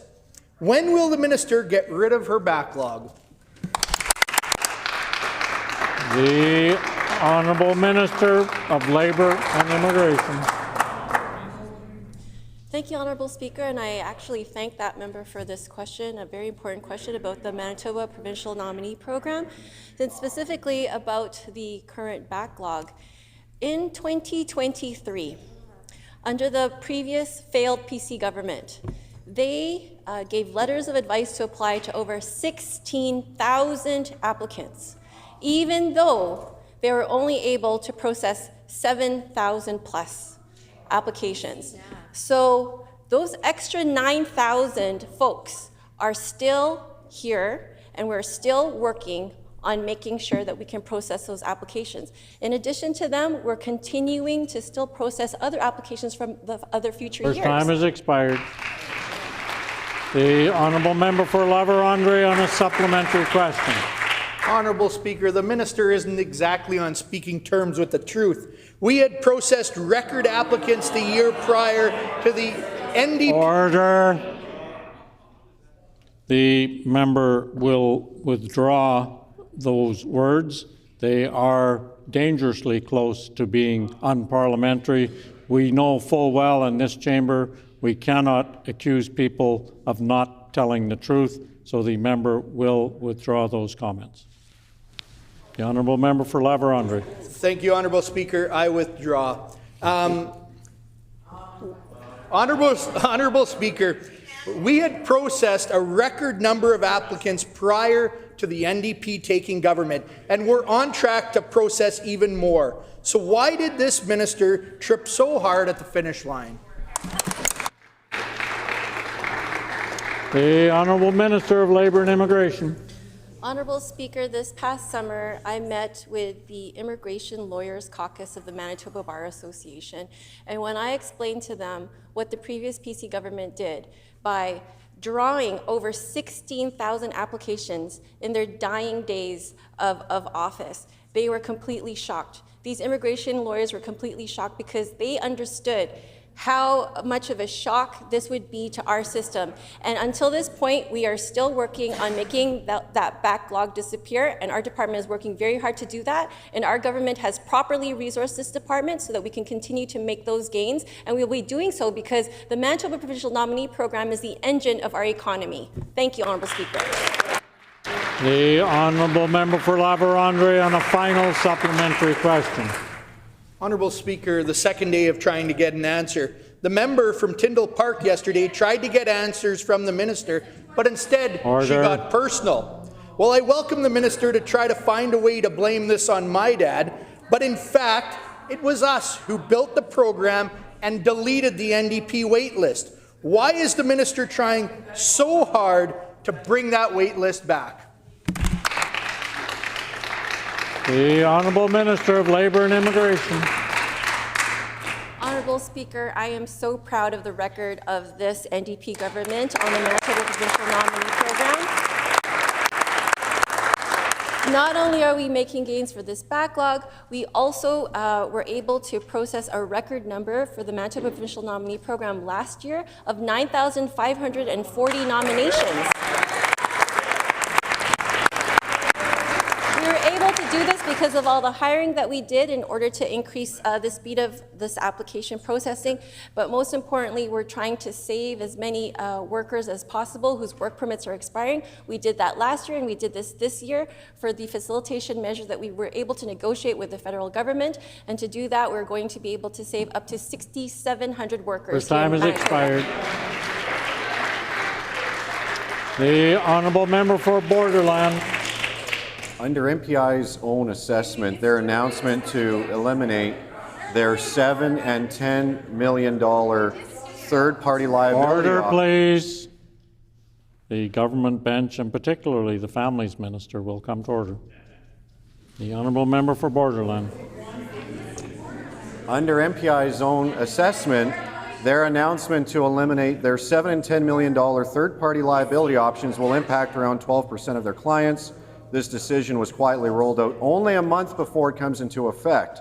What is this NDP minister doing to ensure that the burden of explaining this change doesn't fall on brokers? The Honourable First Minister. I want to speak directly to this member and to the other members of the PC caucus to try and approach your leader about Bill 47. Honourable Speaker, it was clear that their leader in the recent leadership contest never had their rural base on side. It's now increasingly clear because of Bill 47 that he has lost support from the business community. And it's clear today that with the Bill 47 opposition, he's also losing support from PC premiers across the country. So if they want to sit here throughout the month of June, we are very happy to do so. We will pass Bill 47 within a few days, and then we can spend the rest of the month talking about SIO.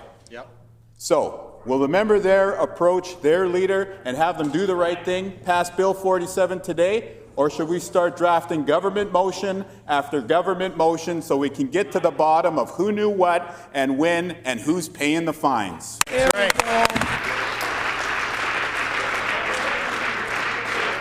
The time for oral questions has expired. Grievances? Petitions, sorry.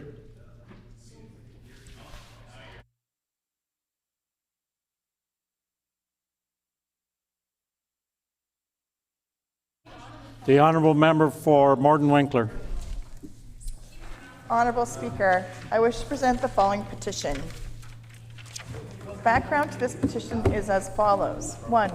The province of Manitoba has filed paperwork with the federal government proposing the establishment of a drug injection site for illegal drugs at 200 Disraeli Freeway without sufficient public consultation. Number 2. The decision to locate the facility at 200 Disraeli was made despite that the site was located in the immediate vicinity of a daycare center, high school, the multiple community gathering sites, including churches and cultural institutions. Order, please. Order, please. The honourable member for Morton Winkler. 3. Residents, business owners, and community organizations have raised concerns that the location is incompatible with nearby institutions serving thousands of youth and families, and believe it will erode public safety and confidence in the area. Number 4, existing community consultations specifically ignored concerns about public safety and were criticized by community members for being artificial and scripted. Number 5, the provincial government has failed to introduce legislation and regulations to control where drug injection sites can be located. Number 6, other provinces are closing drug injection sites and adopting a recovery model, following the expertise of groups such as the Canadian Centre of Recovery Excellence. Number 7, this decision to ignore the experts will leave people suspended in addiction and will not give Manitobans their lives or their loved ones back. Number 8, the provincial government has failed to fund and operate any treatment and additional rapid access to addictions medicine clinics to break this cycle. We petition the Legislative Assembly of Manitoba as follows. 1, to urge the provincial government to cancel drug injection sites in Point Douglas community, including the proposed location at 200 Disraeli Freeway. 2, to urge the provincial government to legislate that no further site will be proposed without community consultation or community support. This petition has been signed by Luke Rempel, Chris Libby, Jim Maldick, and many, many other Manitobans.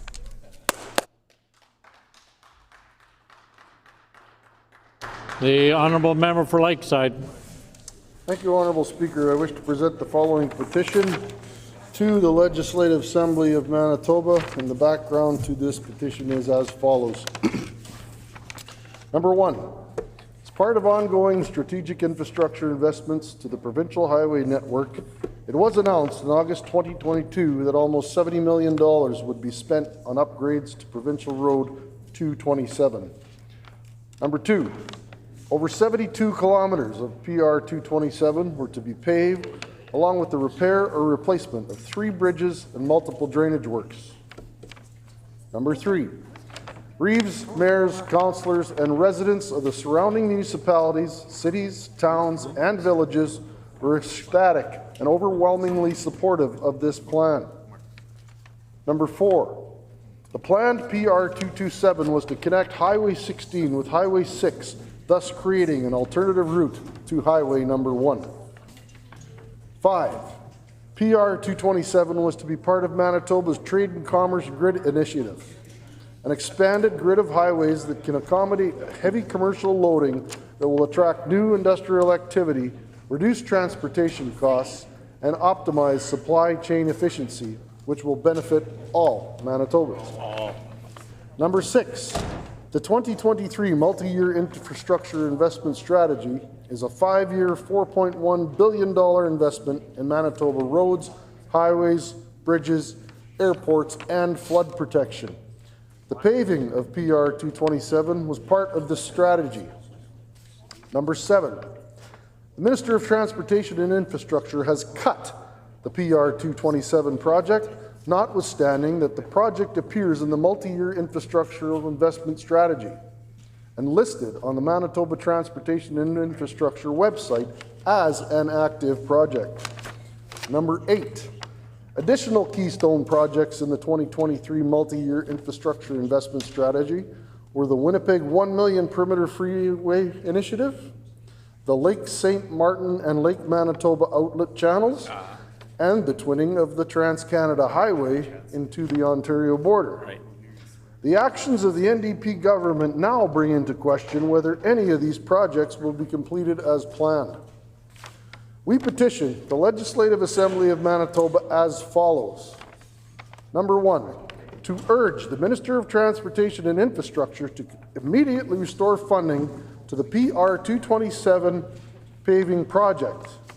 And number 2, to urge the Minister of Transportation and Infrastructure the commitment to Manitobans to carry out all of the projects as outlined in the 2023 multi-year investment strategy in their totality to the same scope and in accordance with already stated timelines.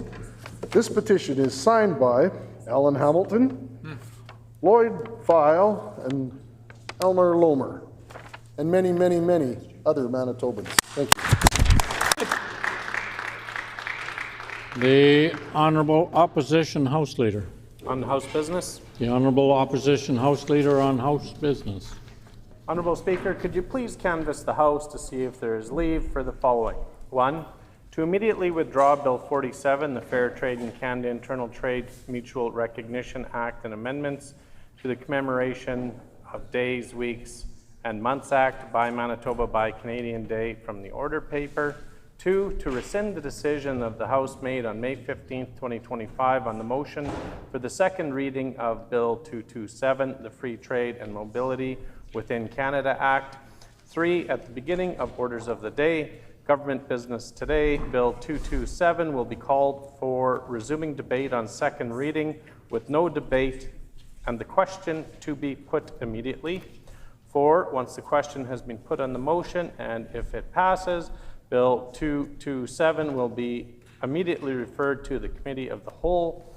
During Committee of the Whole, there shall be no debate. However, members will be able to bring forward amendments with the question to be put on each amendment once it has been moved by the member. 5, once the bill is reported back to the House, the bill shall be called for concurrence and third reading with the following debate provisions, and the question put immediately after the debate has concluded. The bill sponsor can speak for up to 5 minutes. A member from another recognized party can speak for up to 5 minutes. Each independent member may speak for up to 5 minutes. 6, the House is not to see the clock until all stages described in this request have been completed. The purpose of this leave is to break down trade barriers as introduced by the member for Midland and ensure amendments are possible on Bill 227. Is there leave for the House to withdraw Bill 47 and expedite consideration of Bill 227 as described by the official opposition House Leader? Is there leave? Leave has been denied. But grievances. Orders of the day, Government House business. The Honourable Minister of Education and Early Childhood Learning. Thank you very much, Honourable Speaker. Could you please canvass the House for leave to waive Rule 91 sub 8 and to not see the clock today until all stages of Bill 47, the Fair Trade in Canada Internal Trade Mutual Recognition Act, and amendments to the Commemoration of Days, Weeks, and Months Act by Manitoba by Canadian Day have been completed, including second reading, Committee of the Whole, and concurrence and third reading.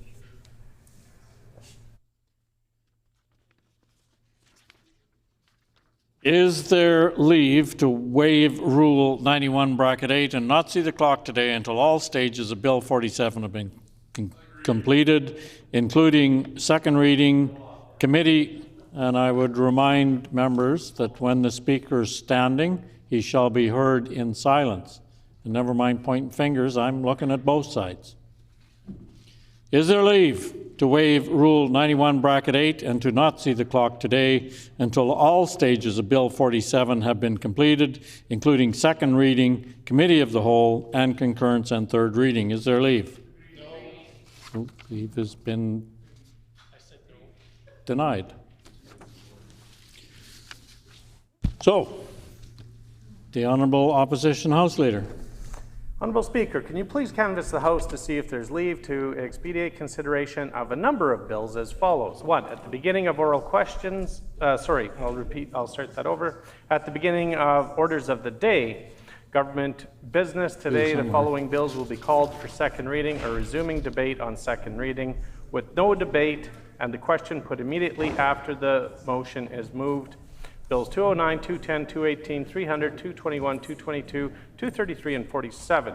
2, once the question and those bills' motions have been resolved, bills 208, 209, 210, 218, 234, 300, 221, 222, 226, 233, and 47 will be referred to a standing committee tonight, Thursday, May 29th at 6 p.m. or 1 hour after the House rises. Once reported back to the House, these bills will not be eligible for report stage consideration, but will be eligible for concurrence and third reading during orders of the day government business on Monday, June 2nd, despite not being listed on the order paper. 3, at the beginning of orders of the day government business on Monday, June 2nd, the following bills will be called for concurrence and third reading with no debate and the question put immediately after the motion is moved. Bills 208, 209, 210, 218, 234, 300, 221, 222, 233, 226. 4, once the question and those bills' motion have been resolved, the House will then consider concurrence and third reading of all specified bills as well as Bill 47, with the bills to be considered in an order decided by the Opposition House Leader. Debate provisions in Rule 2(16) shall apply in the event of a discrepancy between the provisions of this leave request and the rules, orders, and forms of proceeding of the Legislative Assembly of Manitoba. The provisions of this leave request are to apply. 6, the provisions of this leave request can only be amended by unanimous consent of the House.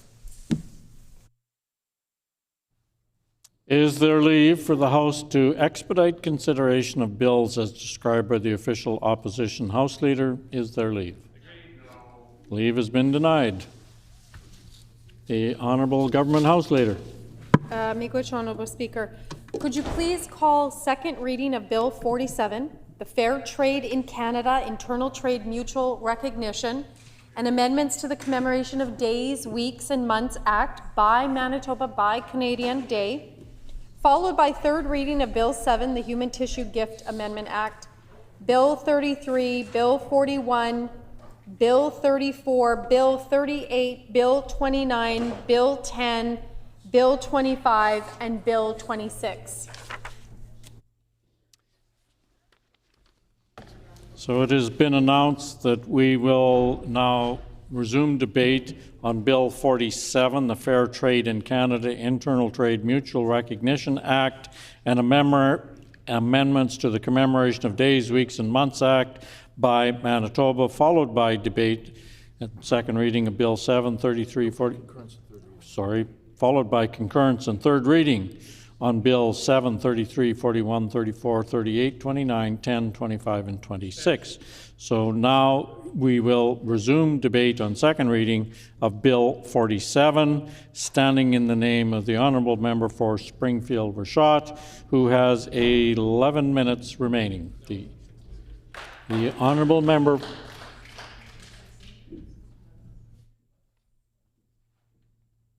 The Honourable Member for Springfield-Rashott. Thank you very much, and I would like to continue where I left off. Unfortunately, the day had ended and I didn't have the opportunity to finish my comments. I would like to point out to the Premier and to his front bench, a debate in the Manitoba Legislature is important. I know this Premier and other Premiers before him, once they become a Premier, would like to see this process dispensed with, and they would like bills like Bill 47 to just be rammed through. But there is a legislative process, and the Premier talks about constitution, and he talks about bills and democracy. It just, when it happens and when it's in front of him, he finds it an inconvenience. It's important to debate bills. And I mentioned in my comments the other day about the New West Partnership. And the New West Partnership, which both Premiers Gary Doer and Premiers Greg Salinger spoke very negatively about. They made jokes about it. I remember sitting in the legislature and hearing Gary Doer laugh and mock the New West Partnership. For those who are listening and don't know what that is, the New West Partnership was and then did become a formal agreement between British Columbia, Alberta, Saskatchewan, and Manitoba was supposed to be part of that. And it was to take down all kinds of barriers, not just trade barriers, but other rules and regulations that made it very difficult, not just to trade, but to move items back and forth. It also dealt with professional designations so that you would have one designation, for instance, for nurses, teachers, and the like. And both NDP premiers thought this was a terrible idea, opposed any kind of trade. And every member on the NDP bench, including this premier, voted against the New West Partnership. In 2016, with the election of the Brian Pallister government, we began the negotiation with the New West Partnership, and that time British Columbia, Alberta, Saskatchewan.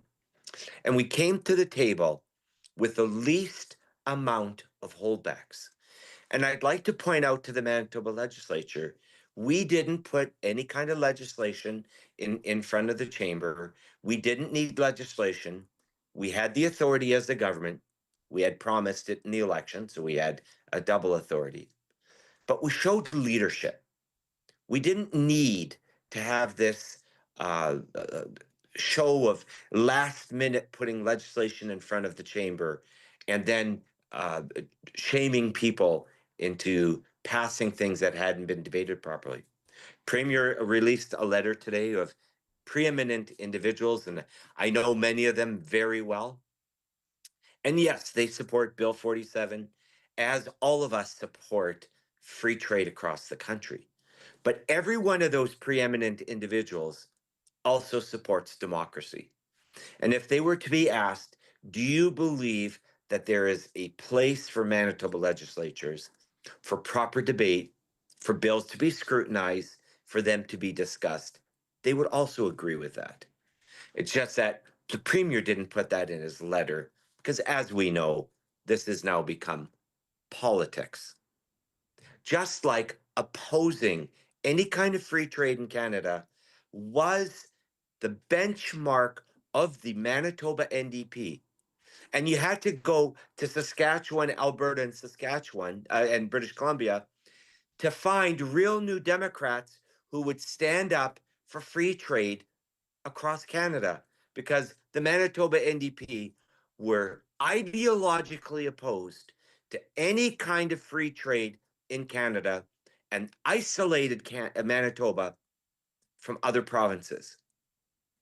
We signed the New West Partnership with the least amount of holdbacks, and because of that, Manitoba is so well positioned for trading with other provinces in this country. That's not by chance. That is because of leadership. Leadership that came under a progressive conservative government. So then we hear this premier, whose very own cabinet ministers pulled down statues, burnt flags. Premier was even posed with the hammer and sickle, the communist flag. There's a photo of him out there. And all of a sudden now he's become the big champion, wrapping himself in the biggest flag ever that he could get. And basically they've done a 180. And we welcome them. We welcome them to the good side, to standing up for Canada, standing up for the Canadian flag, standing up for the monarchy. The member for St. John's is now the biggest fan of the King. And the premier today talked about somehow the King being interested in trade and Canada, and we appreciate all that. But this NDP in Manitoba, which used to sit in the shadows, in the darkness, when it came to free trade, is now finally coming to the right side. But I would point out to them that with this also still comes democracy. And we still need time to debate. This bill came at the last minute. It's the last thing this government put on the docket for legislation. Let that sink in. This was so unimportant. This was so not an issue. This was not on their radar screen that they couldn't have done this 4 months ago, 3 months ago, 2 months ago. In fact, it's the last piece of legislation that they put forward. And again, you have the Progressive Conservative Party of Manitoba, which has stood for free trade. Brian Pallister was way ahead of his time because not just did we sign the New West Partnership, we began the negotiation with going with Ontario and going with the least amount of holdbacks and talking about having an open and free trade agreement with Ontario. So to hear what we heard today in question period, again, is that shameful performance that we get from the Premier, unworthy of the office he holds, and he should stop that kind of nonsense. The men and women who are signing these letters, and the men, I think it was predominantly men who signed that letter that he tabled today, are preeminent individuals who know how important it is to have proper trade across Canada and then across the world as well. Because not everything we produce will necessarily be consumed by Canadians. But we need to find other markets. But in the short term, how much better would it be that if we could trade fairly and equitably and openly with each other across this country? And I would suggest to the NDP that they allow some debate. We still have time. We have today and we have Monday. Allow debate of this legislation. And it's important. It's part of what we do as a democracy. So yes, we want trade. We were a party that opened up cross-Canada trade unlike ever been done. It was historical what we did as a political party. And so for the Premier to suggest otherwise is just typical the way the Premier does his politics. And it's very unfortunate. And I would suggest to him that he should rise to the level of what his office expects of him. We believe that there is a lot of opportunity going east and that there are a lot of trade barriers. I gave an example the other day about just the kind of red tape that's put on. We know that for nurses who come internationally, it's harder for them to get their designation certified here than it is in Alberta. So a lot of them go to Alberta, do the course, it's online. They do the exam, they get their accreditation accepted, and then they transfer it to Manitoba because that way, at least that way, they can get it accreditation here for Manitoba. Those kind of barriers have to come down. And those are the kinds of things that our government was working on. And we would encourage the NDP. This is important that we do these kinds of things, that we take down. And it's not just trade, but it's all kinds of things that are put in the way of progress because it's trades and goods and services. So we would like to see a good cross-Canada free trade system be put into place. It is the right thing to do. It would be not just good for Manitoba, it would be good for Canada. You know, we've heard this Premier, and he's starting to do his leadership run for one of the federal political parties, and we hear him, you know, build Canada, Canada, build, and maybe he should focus also a little bit more on, you know, let's build Manitoba as well within Canada. That's important, but we believe in free trade across this country. We are a trading province. We would like to see trade extended not just to the United States, but to other jurisdictions to even it out a little bit better so we're not doing 80% with one jurisdiction. We believe strongly in free trade, and we will always be there, always standing always standing tall for free trade and for the businesses and the farm groups that are working hard and producing product to trade with. Thank you. The honourable member for Fort Garry. Thank you, Honourable Speaker. One of the things that I was thinking about before I rose today is that if there was some benefit to Donald Trump and his overt aggression towards Canada, is that we seem to be as a nation complacent about who we are and our love of our own country, and he got us out of that complacency. And for the first time in a long time, we came together as a nation. And things that we thought were hard, that we couldn't do, all of a sudden were doable.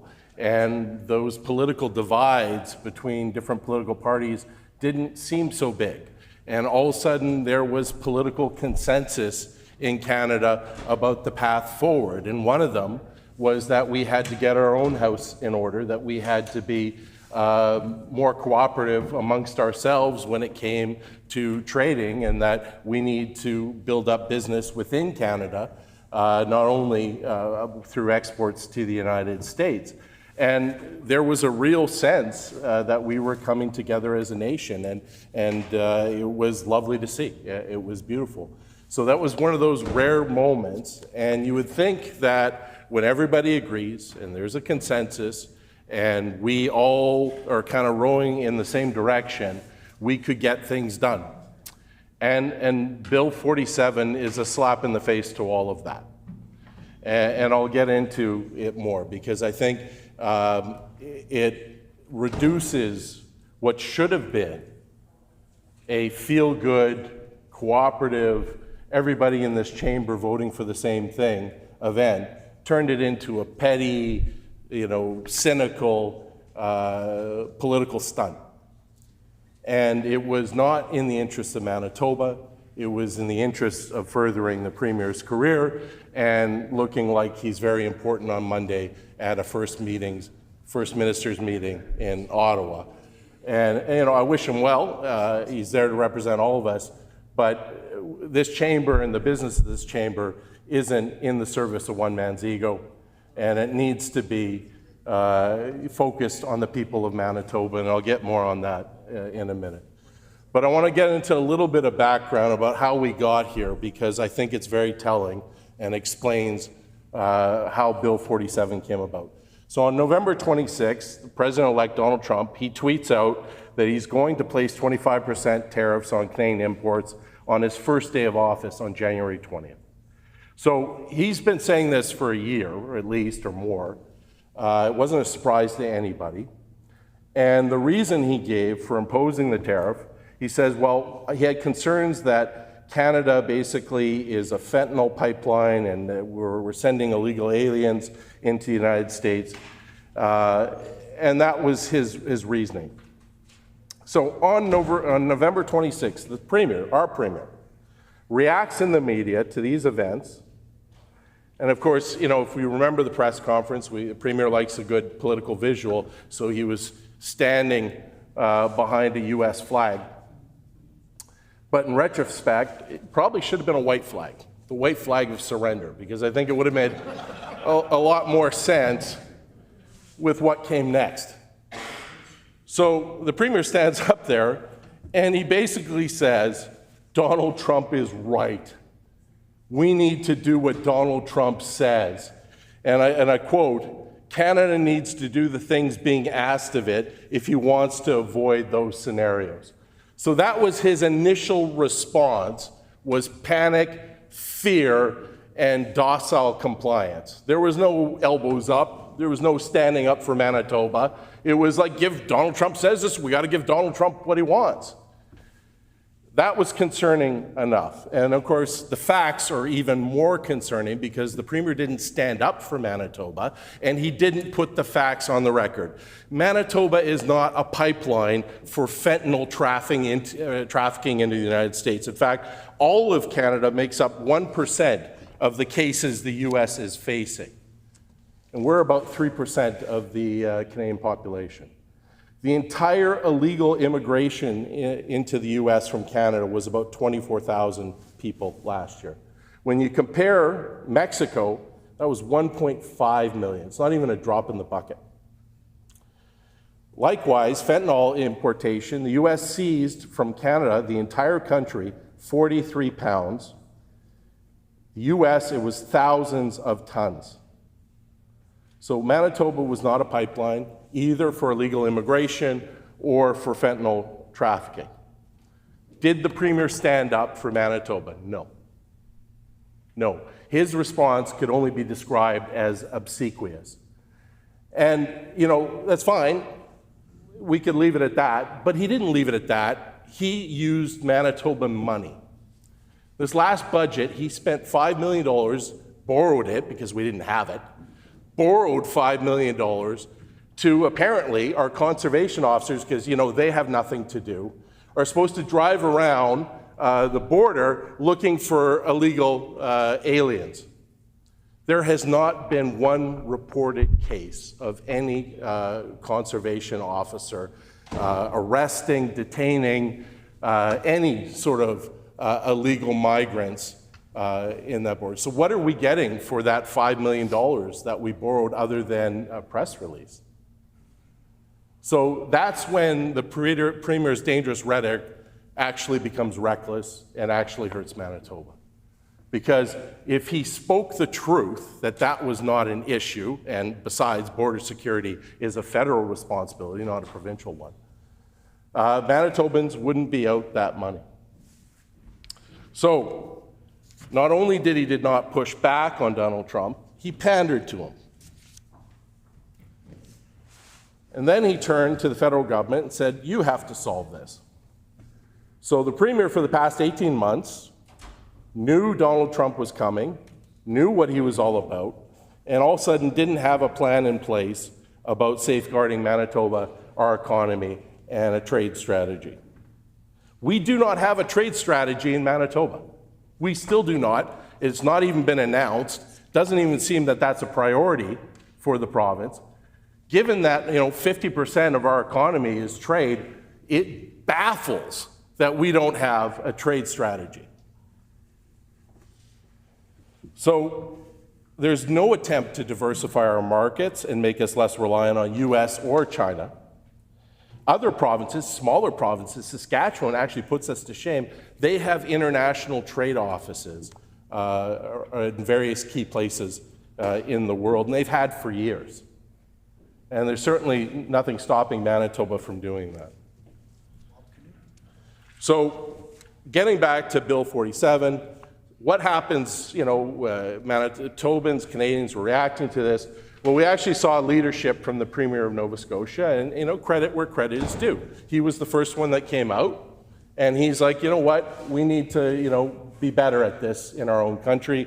He comes out with model legislation that basically, if you take down your barriers, we take down ours, and it automatically triggers it, and it's fair, right? Because nobody wants to go first, because there sometimes is a cost when you take down some of these barriers. So that was actually a brave piece of legislation that showed some leadership. And so then we have the Manitoba PC Party who picked up on it and said, hey, that's a good idea, we like it. And that was, it was probably over 2 months ago they picked up on that idea and brought it to the legislature, and they showed leadership. They had done what their constituents asked them to do, is come here and be legislators and show leadership, and they did that. And they said, hey, this is a good idea, we should do this for Manitoba. And the problem that we have here is that the government doesn't seem to be against it because their legislation is almost identical to it. So they obviously agree with it. So why wouldn't they have let it pass? We had a vote in this House where the Liberals and me being an independent and the PC caucus voted for it. The only people who voted against it were the NDP. And everybody knew then what was about to happen. Everybody knew that cynical politics would kick in, that a week later, and sure enough, a week later, a bill almost identical gets tabled, well past the designated bill date. So if this government was serious about it, they would have introduced this bill in March and it would be law come Monday. But they were not serious about it. It was not even on their radar until a couple weeks ago, quite frankly. So, and in fairness again to Brian Pallister, this was one of his obsessions. This was really, like, in the 3.5 years that I was in this house with him, this was his issue, and nobody was talking about it back then. And he was that lonely voice saying that we needed to do this. And it kind of set Manitoba up well for this moment, and it's accidental. I mean, these things just happen. But I don't know how many in this chamber have read the New West Partnership Trade Agreement and Canada Trade Agreement. I have. And in both of those documents, at the back, is a section where a province can opt out. And depending on the province, there's whole pages and pages of opting out. So apparently you sign a free trade agreement, but then you have 10 pages of exemptions. And everybody has exemptions in Canada, every jurisdiction, except Manitoba. I think Manitoba had like almost 0 exceptions. And I think when it comes to it, we're number 1 or number 2 in Canada for jurisdictions that don't have exceptions. So we are well placed as a province to benefit from this because we don't have many barriers that other people are struggling with. So now it's just getting other people to play fairly with us and to drop their barriers. Because right now, our businesses, quite frankly, have one hand tied behind their back in many cases. And they're not getting dealt with fairly in other jurisdictions. So we actually stand to benefit most, I think, in Canada from something like this. So we've always been a free trading province, and it's not always been to our benefit. So if the Manitoba NDP government had voted for it, then that PC bill would become law on Tuesday. I can pretty much guarantee it. And we wouldn't be having this debate. And then now what we have is a government who is, again, for one man's benefit so that he has something to say at a press conference on Monday, is now trying to bully this legislature. Right? Trying to hold this legislature hostage and say, we're not going to finish on Tuesday and we'll be here all till June, and throwing down the gauntlet and well, I'll show you. Again, keeping in mind, we're supposed to be a country about unity, and this is all supposed to be getting together and working together for the benefit of the country. You don't have to threaten people to do that. You don't have to bully people to do that. You don't have to hold the legislature hostage to do that. And if you do, what does that say about your politics? What does that say about your political position? And what moral authority does your legislation have that you have to bully it through the Manitoba legislature when you know everybody in the legislature supports it? Everybody in this legislature supports this piece of legislation. It's not what's in it, it's how it's being done. And there's a principle here. So the government, said, and Brian Pallister used to say this too, and it is so lacking in self-awareness. Well, we have a majority so we can do what you want. Well, no, you can't. There are rules in this legislature. And if you get your bill in before the designated bill date, well, then you're going to be able to get that bill passed. But if you don't get your bill in on time, then now you have to work with the other parties in the House because those are the rules that everybody agreed to. Those are the rules that we all agreed to. And you have to follow those rules. So now that Bill 47 wasn't introduced before the designated bill date, this government doesn't have the power to bully and push this through, and now has to work with others and compromise and show Manitobans that we as a chamber can function, in a way that isn't dysfunctional. But apparently that's too much to ask for this premier.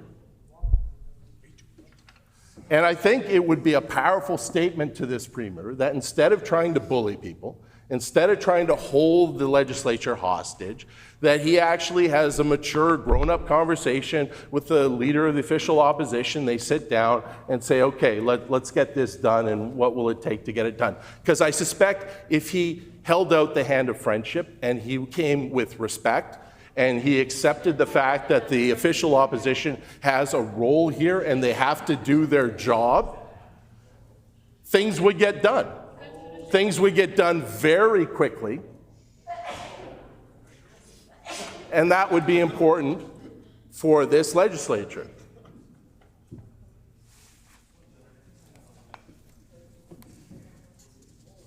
So what was really challenging and troubling to see is that when the PC vote did come to a vote, they voted against it. They claim to have supported this bill, but for cheap partisan reasons, they voted against it. Again, what message does it send to Manitoba?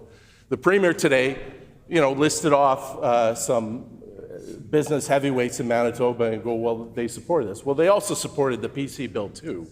And they would have wanted the government to vote for that bill on that day, and certainly weren't supportive of them voting against it, especially knowing that it would be a law come Monday. So it's a little disingenuous to say, the business community wants it, but only our bill, which is almost identical to your bill.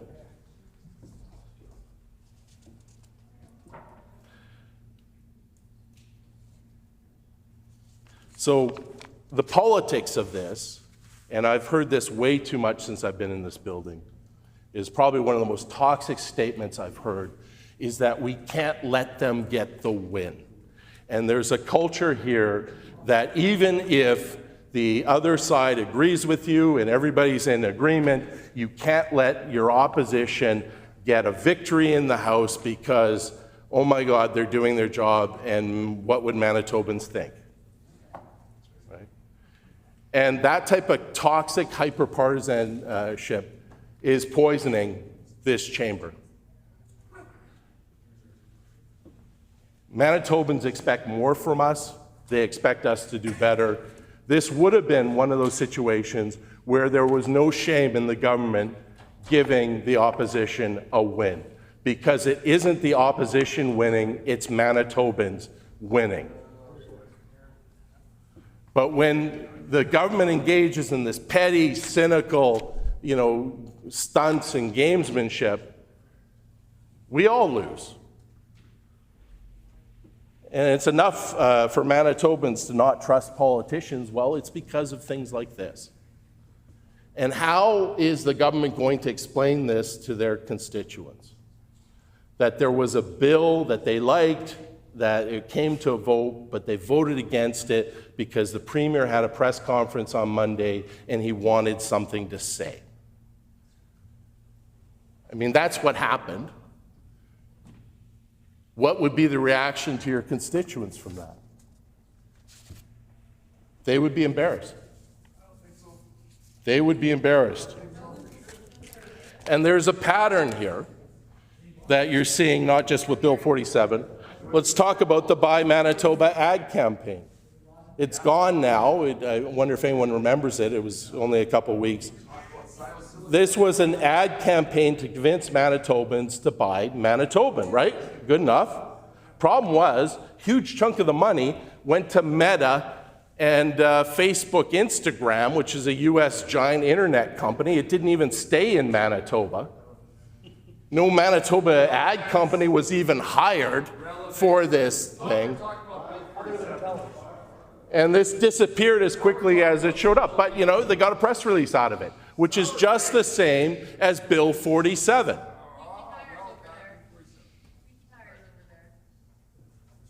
And then, of course, the province was going to buy Canadian. You remember that one? Because we're really mad at Donald Trump and his oligarch friends. And so we say to, Elon Musk, we're not going to have our EV rebates for your vehicles. But guess what, Elon Musk? We got no problem with Starlink. And we're going to still contract with Starlink. And Manitoba won't do anything about canceling its Starlink contract. But EV rebates, that's a different thing. We have rival Canadian companies that can do what Starlink did. This government didn't even look to find an alternative source. So to quote a former prime minister, make that make sense. So the Canoe government also claims that we're going to bar U.S. companies from our procurement contracts, but we heard recently in this House that actually wasn't the case. And there was large, multi-million-dollar sole source contracts to U.S. software companies from Manitoba. They didn't even look for a Canadian company to hire them. Again, make that make sense. And then we come to the Premier lauding his memorandum of understanding from Ontario. So, Premier Doug Ford, close personal friend and political ally of this Premier. And it was interesting because the Premier in estimates talked about his relationship with Doug Ford, and I quote him. This is what he said in estimates on May 21st, 2025. Every time I see Doug Ford, he's always like, Premier, you're actually a PC. I'm going to convince you of it, but after today, no. So it tells you the nature of the relationship. It tells you the Premier is thinking of becoming a member of the PC party and was contemplating it until very recently.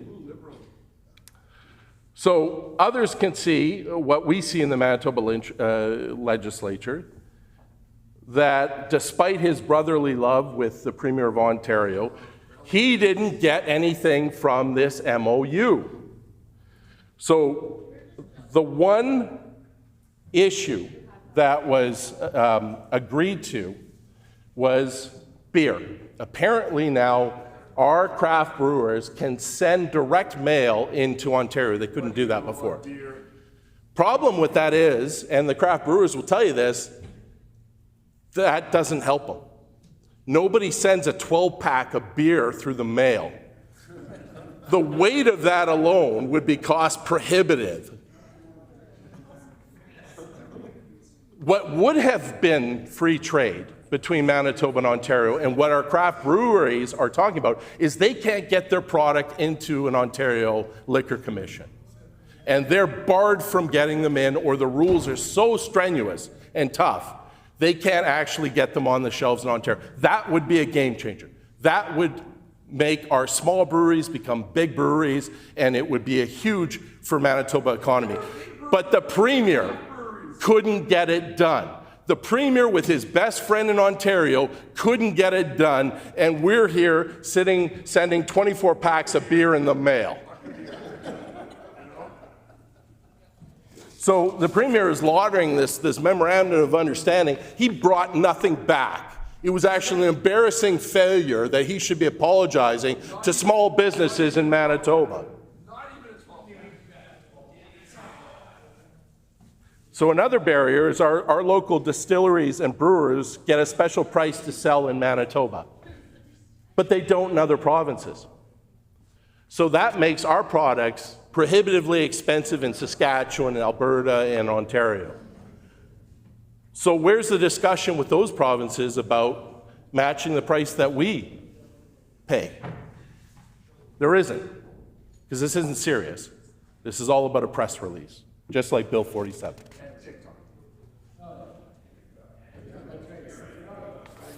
So, it's interesting, while our premiers in Toronto selling out Manitobans, other premiers are actually doing the heavy lifting here. In BC, Premier Eby is bringing in a bill that would allow any government contracts with American firms to be canceled and to give them legal protection to do so. Does anybody believe that our Premier has the fortitude to bring in that kind of bill? They're also taxing in BC U.S. trucks that are coming up and using their highways. So there's certainly more governments can do if they actually have the courage of their convictions. Now, again, what's ridiculous about this debate is that everybody supports this bill in some form or another, and something is certainly better than nothing. But there's a few categories that when we talk about this type of internal trade that are affected. Alcohol sales are one, we talked a bit about that. We probably stand to benefit the most from that because other provinces have no issues selling into Manitoba, but we can't seem to do the same. The other big area is trucking regulations. Well, we're basically the headquarters of trucking in Canada. We have massive trucking companies here. And it would definitely benefit if other provinces had equal regulations to us so that our trucks can freely go across the country. It does get a little bit complicated though, because places like BC, their trucks have to go up steep mountains and they have different regulations because of that. So it's not, these things aren't fix-alls. You have to go sector by sector, area by area. And of course, agricultural regulation is another big area. And we have to be careful here because this also could hurt us. And I'll give the example of that in Manitoba, we regulate the price of milk. We have supply management here. We have just the right amount of producers making just the right amount of milk. We're not overproducing here. And what that does is it keeps the price of milk low, but it also means that our producers can keep the family farm going, that they can actually make a living. And so it benefits both Manitoba consumers and it benefits small producers. If we get rid of those type of regulations, our small producers could be hurt by it. And the province needs to be aware of that and have a plan, right? Because not everybody wins when you change these regulations.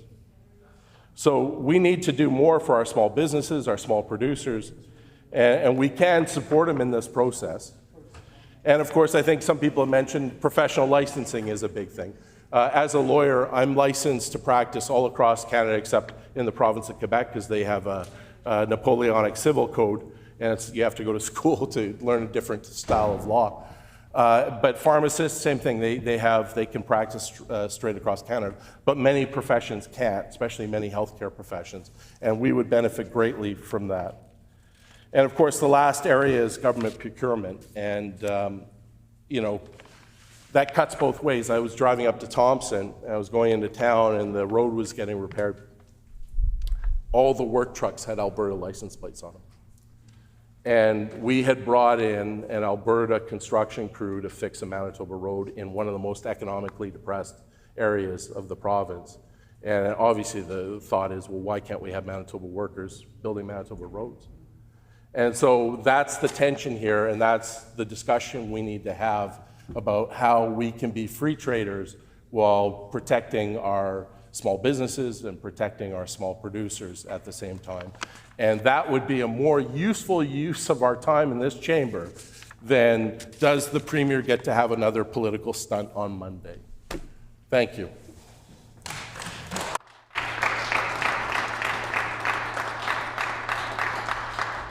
The honourable member for Rocky Mountain. Here, here. Well, thank you, Honourable Deputy Speaker, and I want to thank my honourable friend from Fort Garry for his very interesting remarks on Bill 47, the Fair Trade Bill in Canada Act that we're talking about today and having some thoughtful discussion on. Just a few things I just want to remind people of. On this side of the House, we introduced Bill 227, which was a free trade bill, was brought to a vote. The NDP government voted the bill down.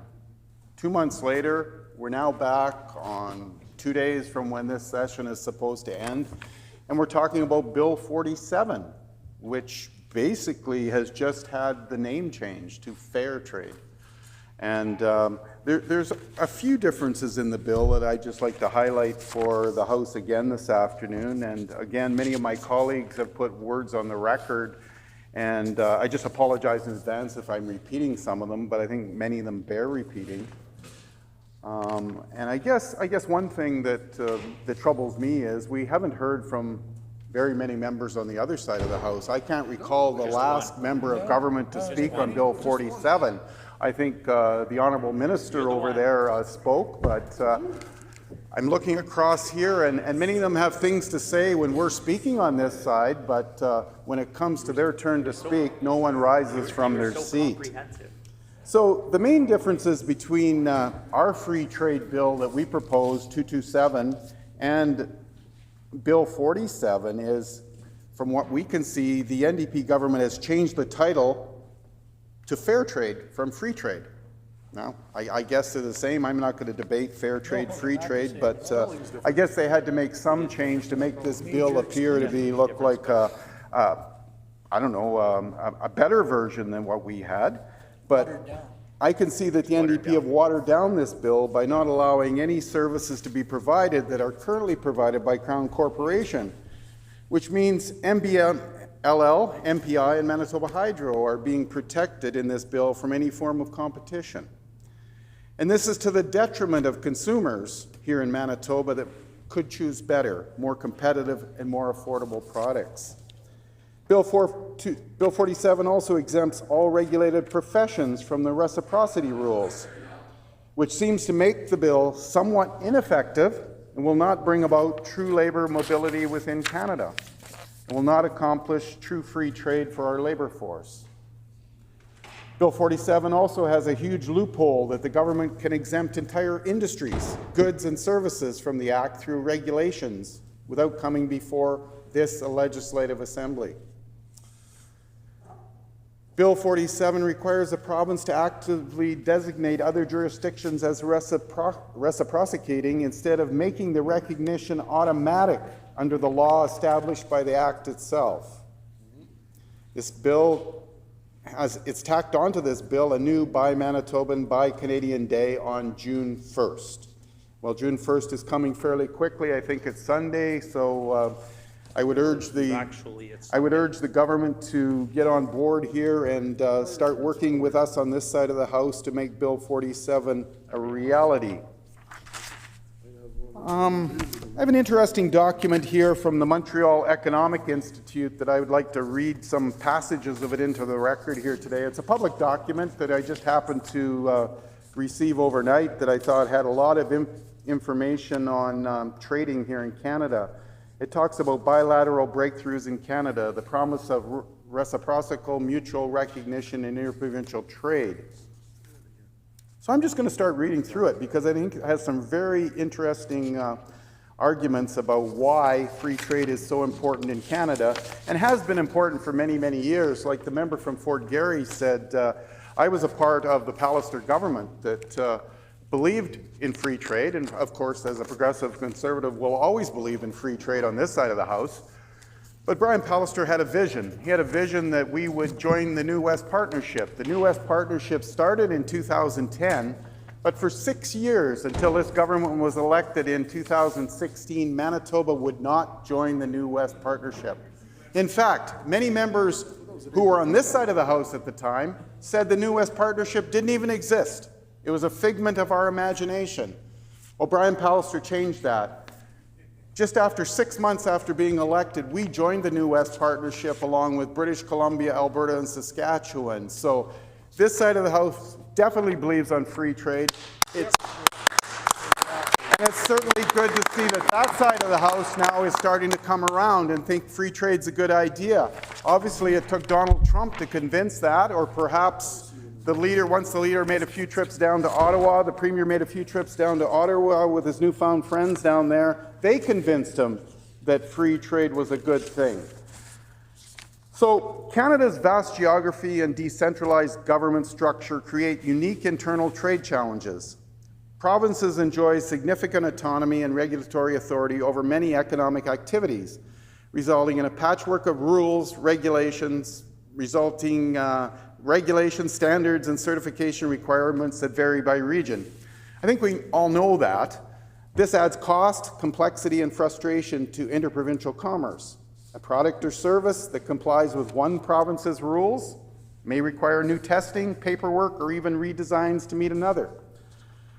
So legislatures and policymakers have long sought solutions, from the 1995 Agreement on Internal Trade to the 2010 New West Partnership. I want to stress again, Manitoba didn't join until 2016 under progressive conservative government. And then, of course, that was followed by the 2017 Canadian Free Trade Agreement. Progress has been slow, though, across Canada until this latest crisis came up. Harmonizing regulations across all provinces is complex and time-consuming. So, mutual recognition, in which approved goods or services are automatically accepted in each other's jurisdictions, offers a more practical and politically feasible alternative. It avoids full harmonization across Canada while still reducing barriers for consumers and businesses. Most importantly, provinces don't need to wait. It is also different from unilateral liberalization, in which one province opens its market to goods and services approved elsewhere. But without reciprocal, there we go, access to other provinces' markets, the benefits may be harder to communicate. Conversely, mutual agreements between two or more provinces allow governments to frame reforms as delivering values to both sides. It also provides cover for reform-minded provinces. They can justify regulatory changes as part of a negotiated partnership rather than as a relaxation of their own standards. In practice, however, wide-scale mutual recognition across multiple provinces remains difficult. This is why bilateral or small group agreements may be more viable. They can limit the number of regulatory differences that have to be navigated and give governments greater control. Provinces with more aligned interests, whether they be geographic, economic, or political, can also move more quickly, and some appear already to be doing that. I think we only have to look to the Maritimes here. We had Nova Scotia recently introduced a new approach that may change the game with respect to liberalization of internal trade. March 26th. That was what, 2.5 months ago. Passed Bill 36, the Free Trade and Mobility Act within Canada. That's about the time this side of the House brought in Bill 227. We were ahead of the game as well. Bill 36 in Nova Scotia is brief, but it's wide in scope. For provinces that want to work with Nova Scotia, they'll accept, without additional testing or fees, any goods approved for use in the other province, even if they do not technically meet local standards. And importantly, which Bill 47 doesn't do, this Bill 36 in Nova Scotia covers services. Professionals licensed in provinces will, with few exceptions, receive automatic licensure in Nova Scotia in a matter of days. Matter of days, imagine that. Professionals traveling across Canada, coming to a province and being licensed so they can immediately go to work, whether they're veterinarians, nurses, doctors. It's certainly something that we need here in Manitoba. And the momentum's spreading. The Premier's new friend, Doug Ford from Ontario. Bill 2, the Protect Ontario Through Free Trade Within Canada Act. It takes a more cautious tone through an emphasis, but also aligns with Nova Scotia's approach. New Brunswick has also joined through a memorandum of understanding and has signed an additional agreement with Newfoundland and Labrador. And Little Prince Edward Island has introduced a bill of its own, the Interprovincial Trade and Mobility Act. These provinces have all got ahead of Manitoba, and we ask why on this side of the House. Why is it coming to the last minute that we're being bullied into pushing Bill 47 through or being threatened with staying here all of June and doing other things? So I think the members on the other side of the House, perhaps, we're being told to talk to our leader. Perhaps they might want to talk to their House leader and have the House leader negotiate with our side of the House on a solution to this. So Nova Scotia's new mutual recognition legislation makes it a natural starting point for assessing the potential of subnational internal trade reform. Based on detailed 2021 Stats Canada data, the MEI estimates that on average and adjusted for geography, Nova Scotia's internal trade costs add approximately 15% to the cost of shipping goods and services across provincial borders. These cost increases are especially high for services at roughly 24%, compared with only 4% for goods. This suggests that regulatory and licensing frictions, rather than transportation or logistical issues, are the dominant barriers, and therefore represent the key opportunity for reform. Trade costs also vary by provincial partner. Barriers are relatively low with Ontario and Alberta, around 11%, somewhat lower with British Columbia, 8%, but higher with Quebec, 18%, and highest with Manitoba, Saskatchewan, and Nova Scotia's Atlantic neighbors, where they reach nearly 20%. So the payoff from reducing these barriers depends not only on the size of the trade costs, but also on the total trade involved. Based on data from 2021, Nova Scotia's top trading partner is Ontario, with nearly $11 billion in trade. Quebec follows at over $5 billion, while New Brunswick and Prince Edward Island combined total about $4.3 billion. Newfoundland, Labrador, British Columbia and Alberta each exceed $1 billion, while Saskatchewan and Manitoba trade in the hundreds of millions with Nova Scotia. What then would be the potential economic payoff from a Nova Scotia-Ontario mutual recognition agreement? Overall, MEI estimates that such an agreement could boost Canada's GDP by roughly $4.1 billion, and that's little Nova Scotia trading with Ontario. Nova Scotia, unsurprisingly, stands to benefit the most, with annual growth estimated at $2,800 per person. Estimates for Ontario show gains of about $100 a person.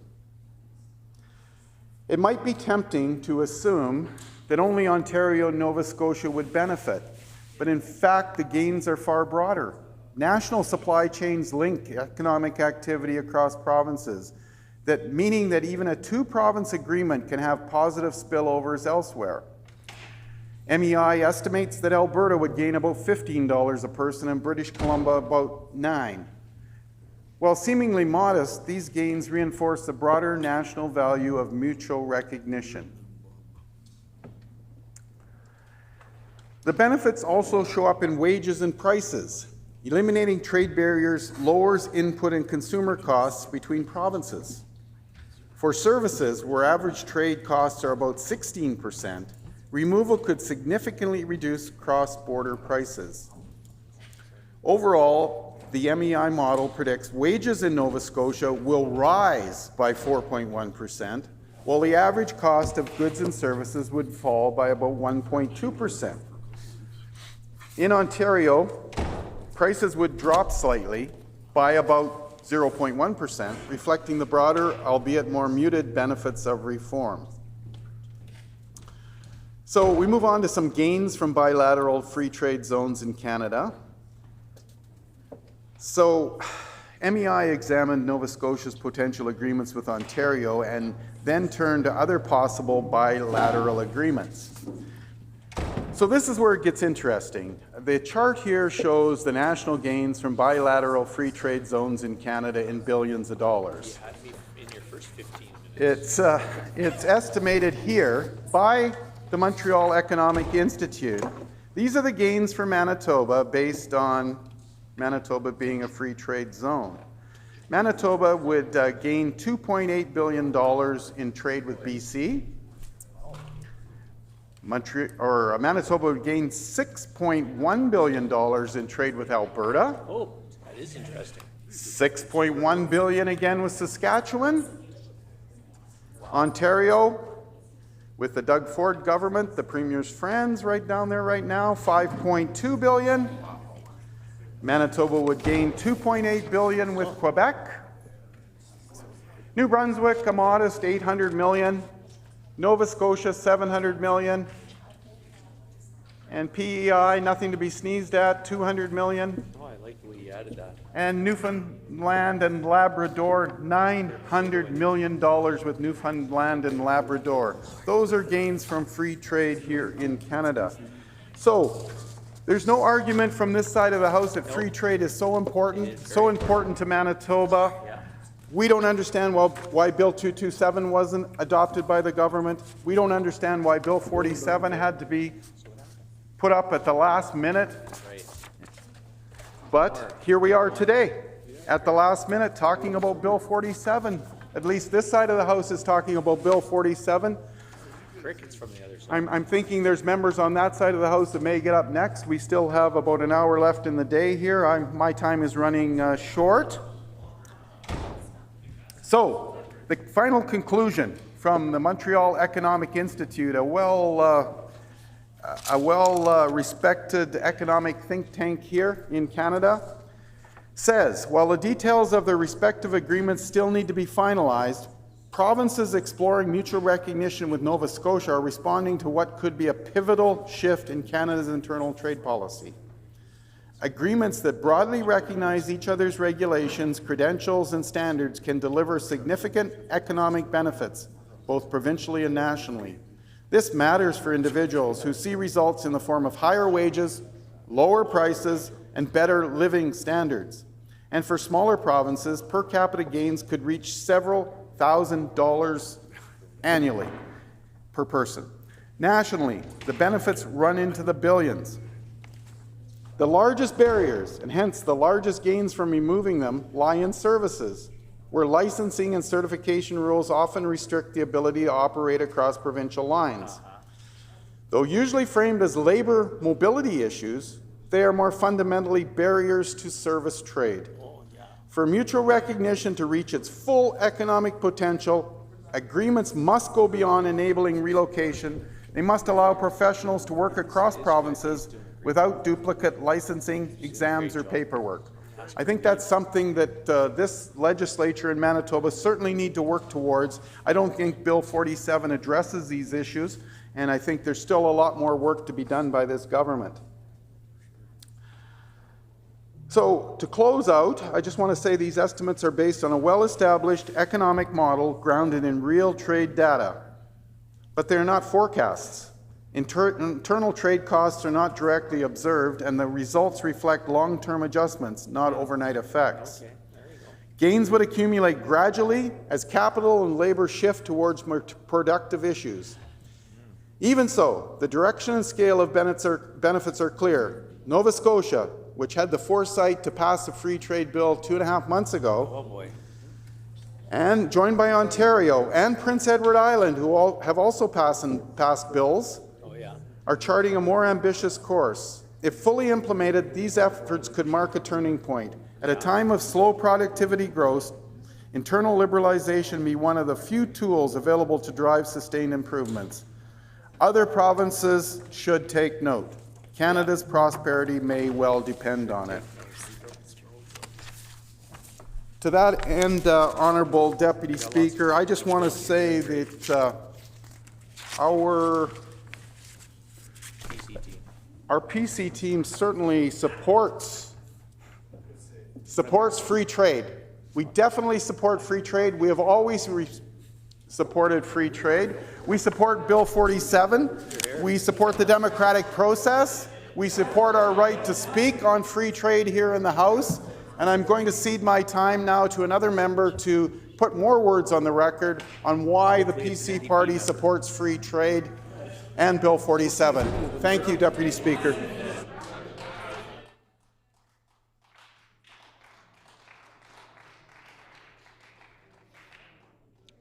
The honourable member for Morden Winkler.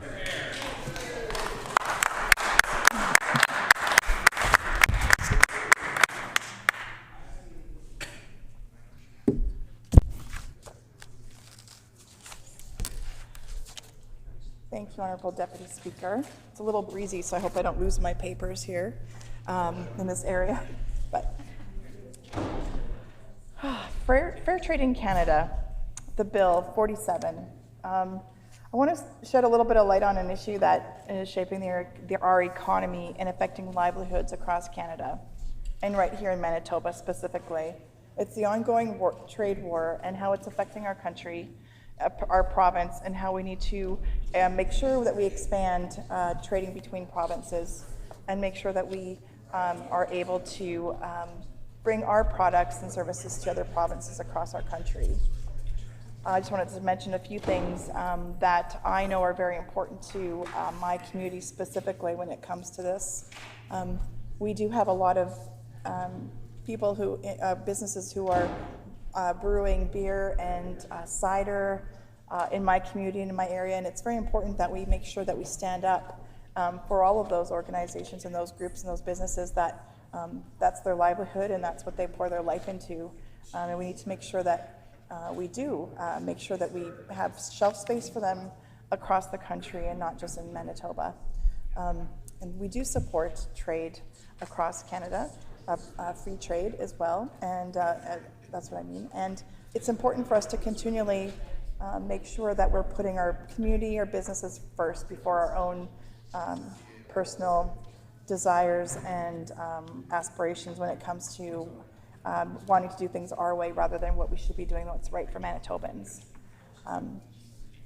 Globally, we witness rising tensions between major economies like the United States and China. But now, even historically closer to home, is the relationship between us and the U.S. It has become under strain. It has come under strain. We're in uncertain charted territory. Disputes over dairy, soft lumber, aluminum, and electric vehicles have led to new tariffs and retaliatory measures on both sides of the border. These trade tensions, while often framed in policy disagreements in Ottawa or Washington, have very real consequences for people and industries here right at home. It's important for us to listen to those around us. I've had quite a few opportunities to meet with different organizations and businesses and industry in my community, specifically my constituency of Morden Winkler. A lot of them have, a lot of their trade partners are in the US, and they're really feeling a big strain on their company and their industry right now. And it's important for us to work together as a team, like has been said before. It shouldn't be about politics right now. It should be about doing what's best for our province and for those that are trying to make a living here. Let's start with Canada overall. Again, the US is our largest trading partner. With tariffs, when tariffs are imposed, Canadian industries, especially in agriculture, energy, and manufacturing, feel the pressure. Export costs rise, profits fall, and businesses delay investment because of uncertainty, which causes us to not grow and our economy to not grow. Consumers also suffer as higher prices get passed down down the supply chain. We're now seeing increased scrutiny on sectors like steel and dairy, with the US pushing for more access while Canada tries to protect its domestic industries. Now let's bring the focus to Manitoba. Manitoba is a province that thrives on trade. Over 60% of our exports go to the US. And when access to that market becomes difficult or stops because of US imposed tariffs, it gets complicated. We see tighter regulations continue on both sides of the border. We feel it hit directly, especially in southern Manitoba, in the agricultural area and the industry area. We need to make sure that we continue to protect the economy of our province, and we need to continually encourage trading between provinces to make sure it benefits Manitoba, not just other provinces around us. That is why we need to do better at bringing down barriers in our own country.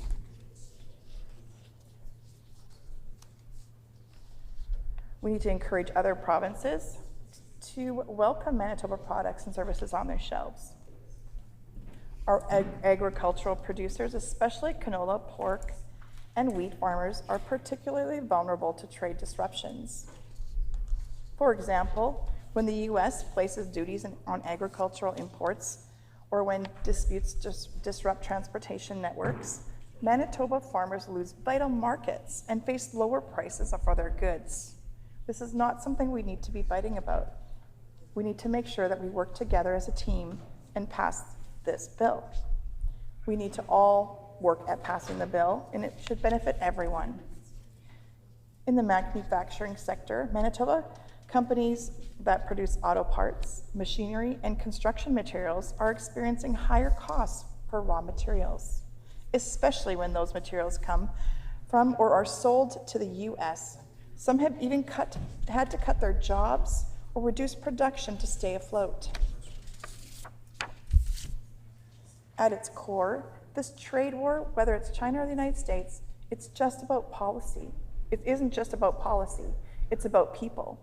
It's about rural communities wondering if their farm will survive another season, or manufacturers struggling to keep their workers employed.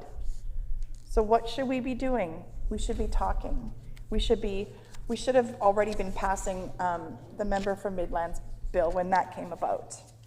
That was important legislation, and it should have just been done because we should be caring and putting Manitobans first.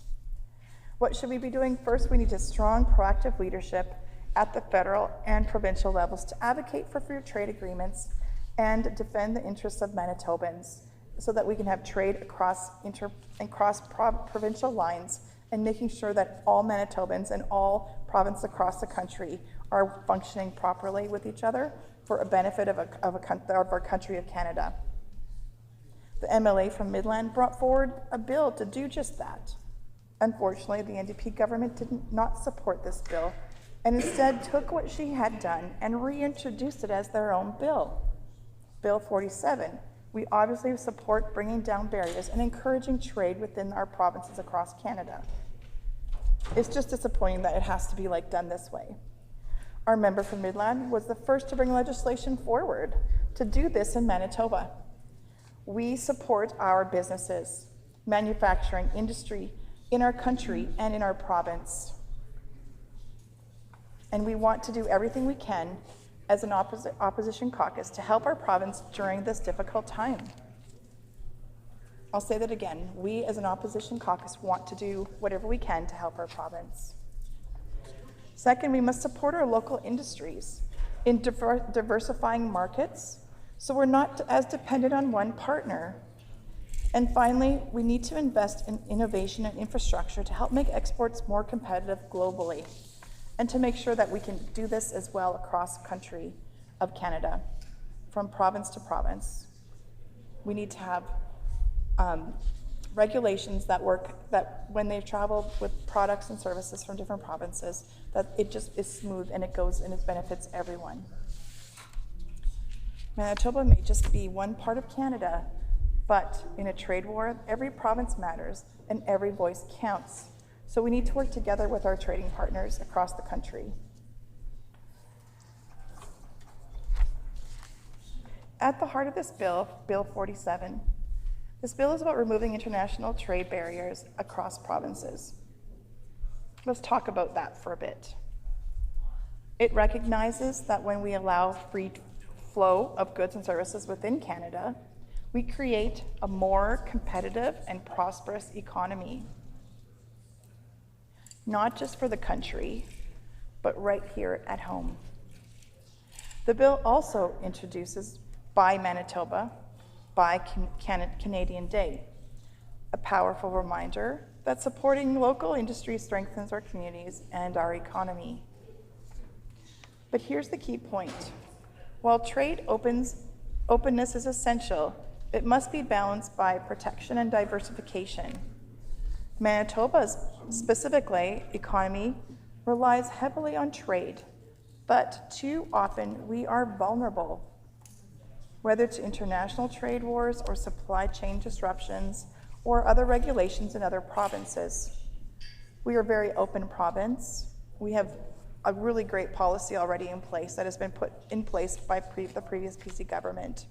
But right now, we need to really concentrate and work on making sure that we are able to bring provincial, like Manitoba, the province of Manitoba, bring our goods and services forward across the country to benefit our communities, our businesses, and our industries, and both in our rural areas and in our city. That's why this legislation is not just about freer trade. It's called to build resilience. It should be called to be building resilience across our country.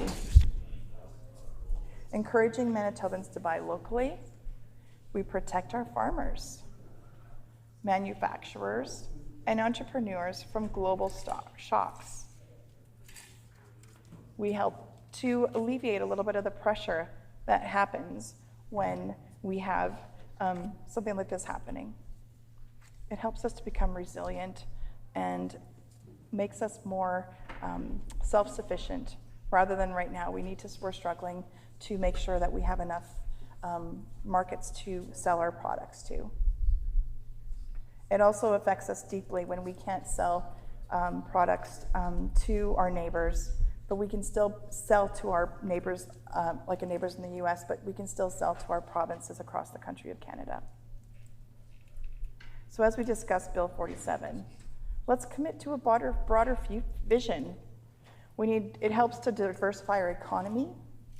It helps protect our key industries, and helps our farmers to get products across the country to different ports and different areas where they can use to get their items to market. Ensuring that Manitoba not only trades freely but thrives is very important. Something that touches all of us, however, and I want to talk about this for a minute, is when we talked about buy local, buy Canadian, buy Manitoba products. I want to talk about where we spend our money. I want to talk about the importance of supporting small businesses and shopping local here in Manitoba. Whether you live in a small town like Nipawa or a bustling neighborhood in Winnipeg or southern Manitoba or out west or out north, the choice to shop local carries powerful economic and social impacts. I want to talk about what I did this after, I'm going to talk for a minute about an event that I attended today. It was a wonderful event. It was the Indigenous Chamber of Commerce launching success for the leaders of tomorrow. I attended that today, the luncheon. What an amazing organization. It was so great to sit there and listen to young Indigenous entrepreneurs who have done amazing things with their gifts and talents and the businesses that they've started. And those are the businesses that we were talking about today. Some of those businesses, they went through a program. I had an opportunity to talk to one of them, and one of them had gone through an amazing program called the Young Entrepreneur Program. And actually, we had such a great conversation because my son went through the same program when he was 18 years old, and the success that this young man had and what he's doing with his gifts and his talents and his new business that he's running, a tech company, and helping educate people and Indigenous peoples across Manitoba. And he's traveling actually to different provinces also, teaching them how to be safe online and teaching them about how to use internet and all these different things that that help them to stay safe, and going to schools and educating kids and about technology. And it was such a great, and this is what he does, this is his business, and it's amazing. The story that he was telling me about what he does to help the communities, it was beautiful. And I really enjoyed it. And they had a panel discussion with 3 different Indigenous business owners there, 2 women and one man. And just the stories of them talking and sharing about what they do was amazing. And anyway, this Young Entrepreneur Program gives young people the opportunity to bring their business ideas to life, providing them with tools, mentorship, and confidence. It helps them to succeed. And these are the businesses that we're fighting for when we talk about opening trade corridors across the province and across the country. These are the businesses, these are the entrepreneurs who are going to be able to get their products out past the borders of Manitoba and onto shelves in Ontario or BC or wherever it is they want to take these businesses or their products to. And it's part of what we do when we're talking about Bill 47, is that's exactly what it is. We're talking about people. We're talking about businesses right here who are working hard to make it. And this program is really great. And actually, my son had also gone through the program, and it was really good for him. And he was able to actually mentor as well. Once he went through the program, he was able to mentor other young people coming through the program. So just a really good shout out to that program and to the Indigenous Chamber of Commerce for the wonderful lunch that they put on today. It was such a great educational process, and just highlighting those young people that are our future leaders of tomorrow. So that was really great. So those are the things that we really need to cherish and protect when we talk about free trade or fair trade. Those are the things that we should be looking at. That business, that small business starting out. Every industry and every business starts out somewhere. And I believe that they'll be huge, they'll have success and they'll just continue to grow. And that's where a lot of our industries are right now. We have a lot of industry right now, a lot of businesses, a lot of organizations, chambers of commerce that are working to support their members and want to make sure that we get this passed. And we do support this bill. We just wish we would have been able to do this already in the last bill that was put forward by my colleague from Midland. So anyway, yeah. So now here we are. We're talking about what we can do to continually support our province and our businesses. But again, I was talking about what we do, how we spend our money is so important. Today I want to talk about the importance of supporting those small businesses and those shopping local here in Manitoba. Wherever you live, it's so important, and it carries powerful economic and social impacts. Like I talked about, like these small businesses that are starting out. Let's look at the obvious, but often overlooked small fact that small businesses are the backbone of our economy. Everyone uses small businesses every day, whether it's a small diner down the street, a local eatery, or a small flower shop, or a car wash, or a little shop, like garage that does oil changes. They're all so important. We use them every day. In Manitoba, small and medium sized enterprises known as small businesses make up over 95% of all businesses. That's pretty incredible.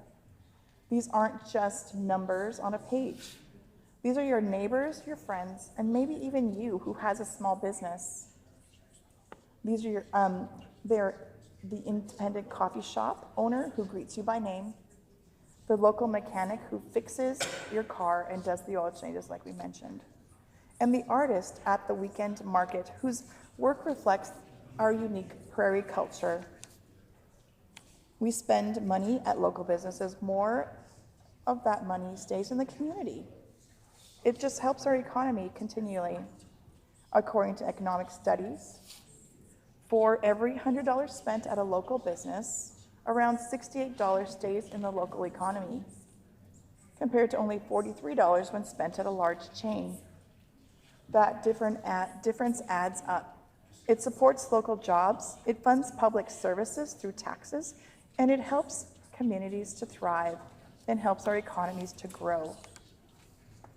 Now let's take a look at how this plays out across Manitoba. In small towns and rural communities, small businesses are not just a convenience, they're essential. In many places, they're the only option for groceries, hardware, and home services. They often double as community hubs. When we support these businesses, we keep our small communities vibrant and self-sufficient. Without them, people are forced to drive long distances, and money flows out of the towns. Eventually, jobs and even families follow. It's important for us to have these small businesses healthy and vibrant so that we can grow our communities, so that large businesses and industry can continually flourish, and they have a large base of population to draw from as well for their jobs. In our large cities like Winnipeg, local businesses bring diversity and innovation. They reflect the character of our neighborhoods and provide unique goods and services that big box stores just can't match or don't even carry. They gave our city its personality, from Osborne Village to the Forks, the Exchange District to St. Boniface, And areas like St. Vital and Fort Rouge, they're all part of the things and businesses and stuff that we do in our province. These areas attract tourism, investment, and community pride, and that matters. Beyond the dollars and cents, supporting small business is about connection. When you shop local, you're not just buying a product, you're building a relationship. You're supporting someone's dream, such as we talked about earlier, that the presenters that we had today at the Indigenous Chamber of Commerce event. It was amazing to listen to their dreams and how their businesses have taken off and flourished. Beyond the dollars and cents, supporting a small business is about connection. You're supporting someone's dream. Not only local business owners are more likely to invest in their community and hire local staff and support local causes. They support our kids, sports teams, donate to community fundraisers, and participate in local events. And I think all of us as MLAs know in this whole room that we attend many of our local communities events and fundraisers and sports events. It's a wonderful part of our job. It's also worth noting that small businesses stepped up during hard times. During the pandemic, local stores found creative ways to keep going, offering curbside pickup, online orders, and home delivery. Many of them bending over backwards to serve us, even when they were struggling themselves. That's the kind of resilience and commitment that deserves support. That's what we need to fight for when we fight for trade across our province and across different provinces across Canada. It's important for us to be able to really provide what those small businesses and medium businesses need to get their products out to market and to people who want them across the country and on the shelves. And there's something to consider. Our consumer choices shape our future. Every dollar we spend is like a vote for the kind of community we want to live in. We do not want cookie cutter cities dominated by big box chains or online giants. We want to be diverse, lively communities full of character and community. I think most of us would choose that any day. But it's not always easy. Convenience and price often drive our choices. So it's important for us to make sure we make we make choices specifically that we can do that. We can, buy that birthday gift from a local artisan. We can grab that next coffee from a coffee shop next door. That's really important.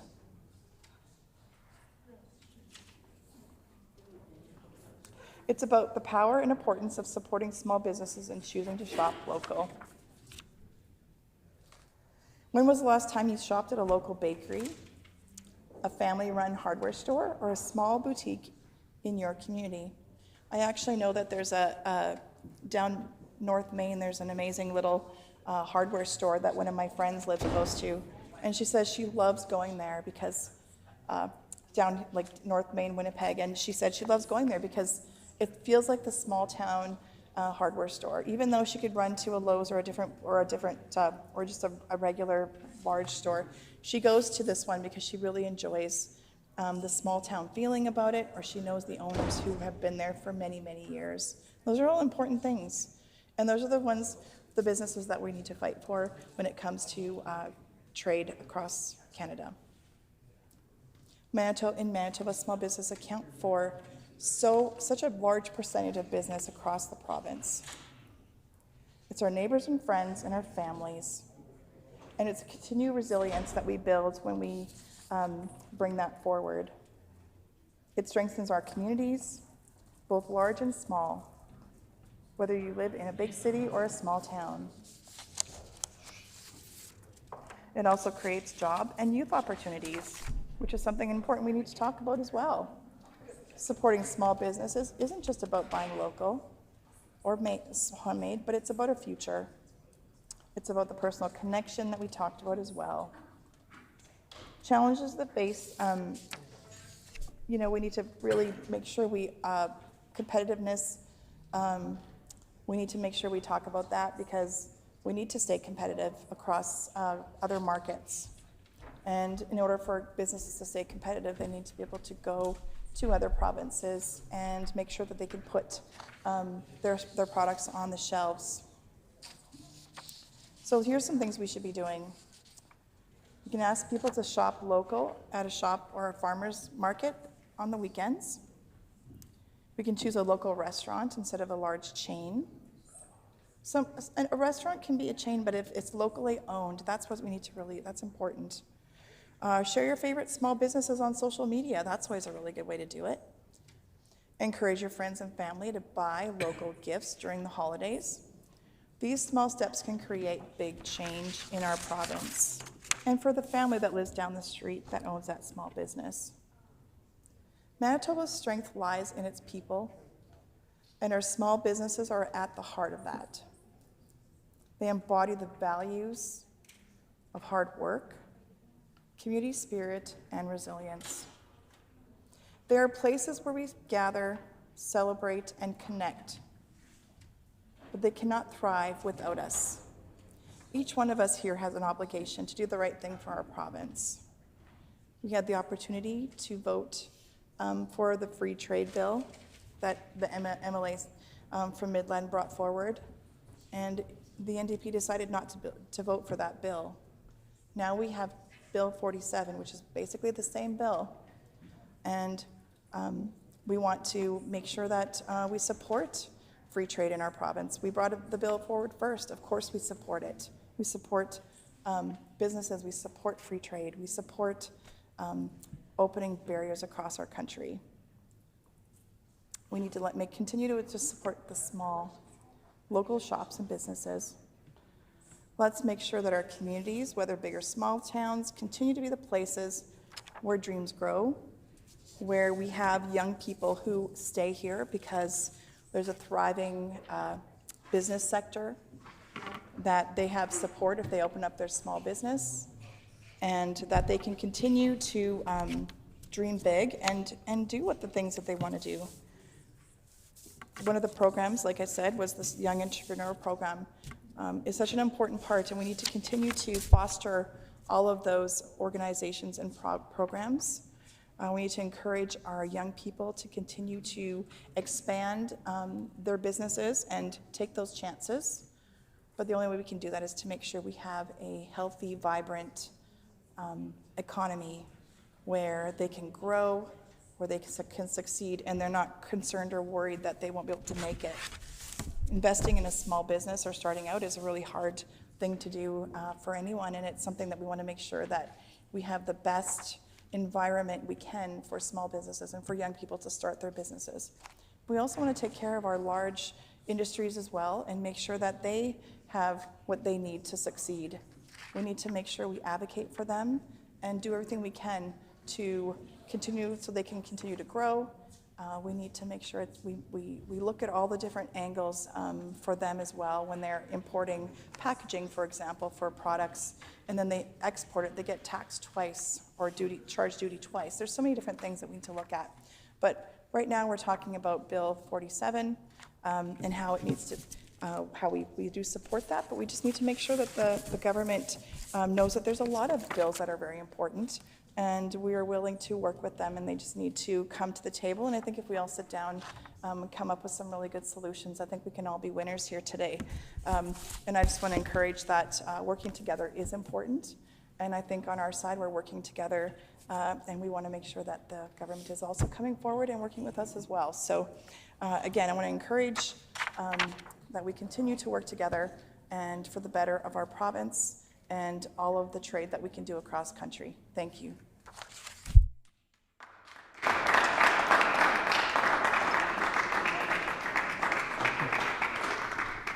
The honourable member for Dawson Trail.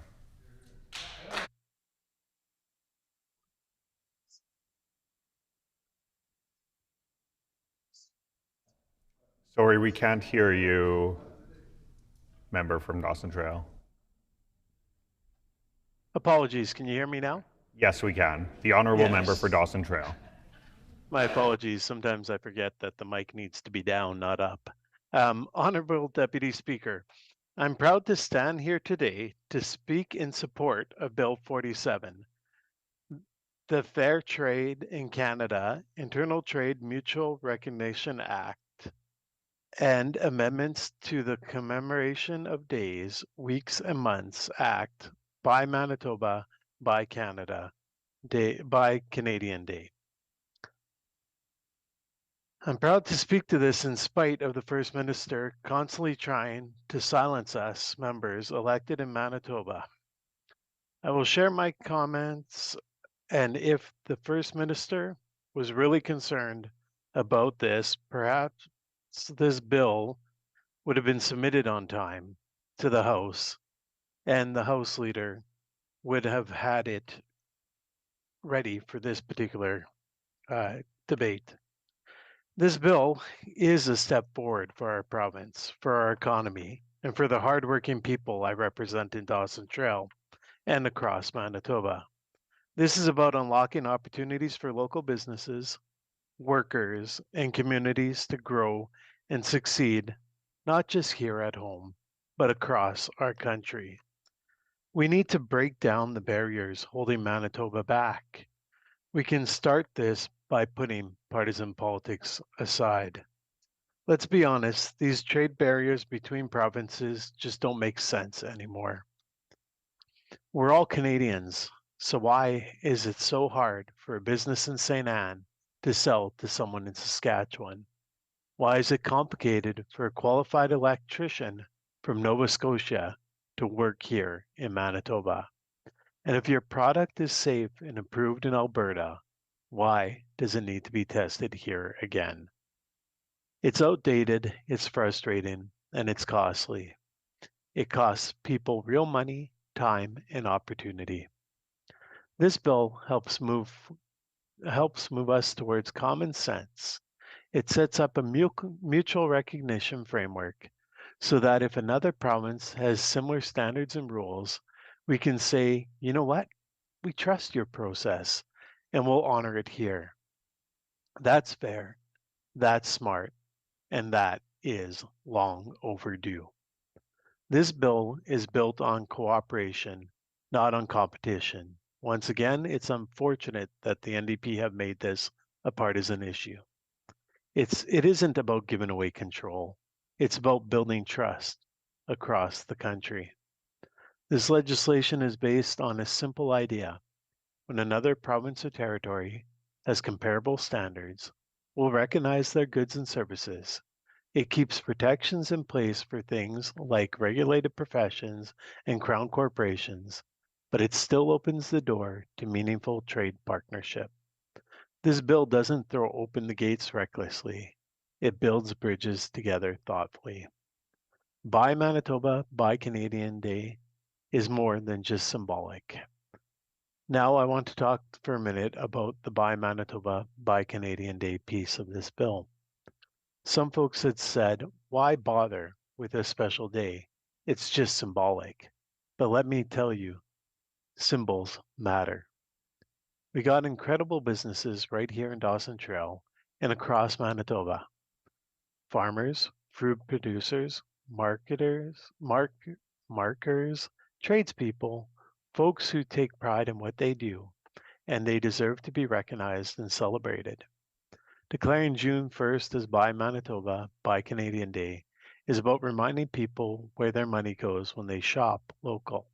It's about supporting our neighbors and building stronger communities.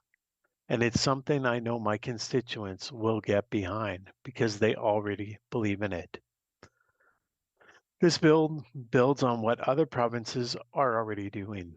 Some critics are acting like Manitoba is acting alone here, and that's just not true. We've seen Nova Scotia, British Columbia, New Brunswick, and Ontario take similar steps. We've even signed a memorandum of understanding with Ontario to push this idea forward. This is not a partisan issue. It's a Canadian issue, and Manitoba is joining the conversation and hopefully not trailing behind.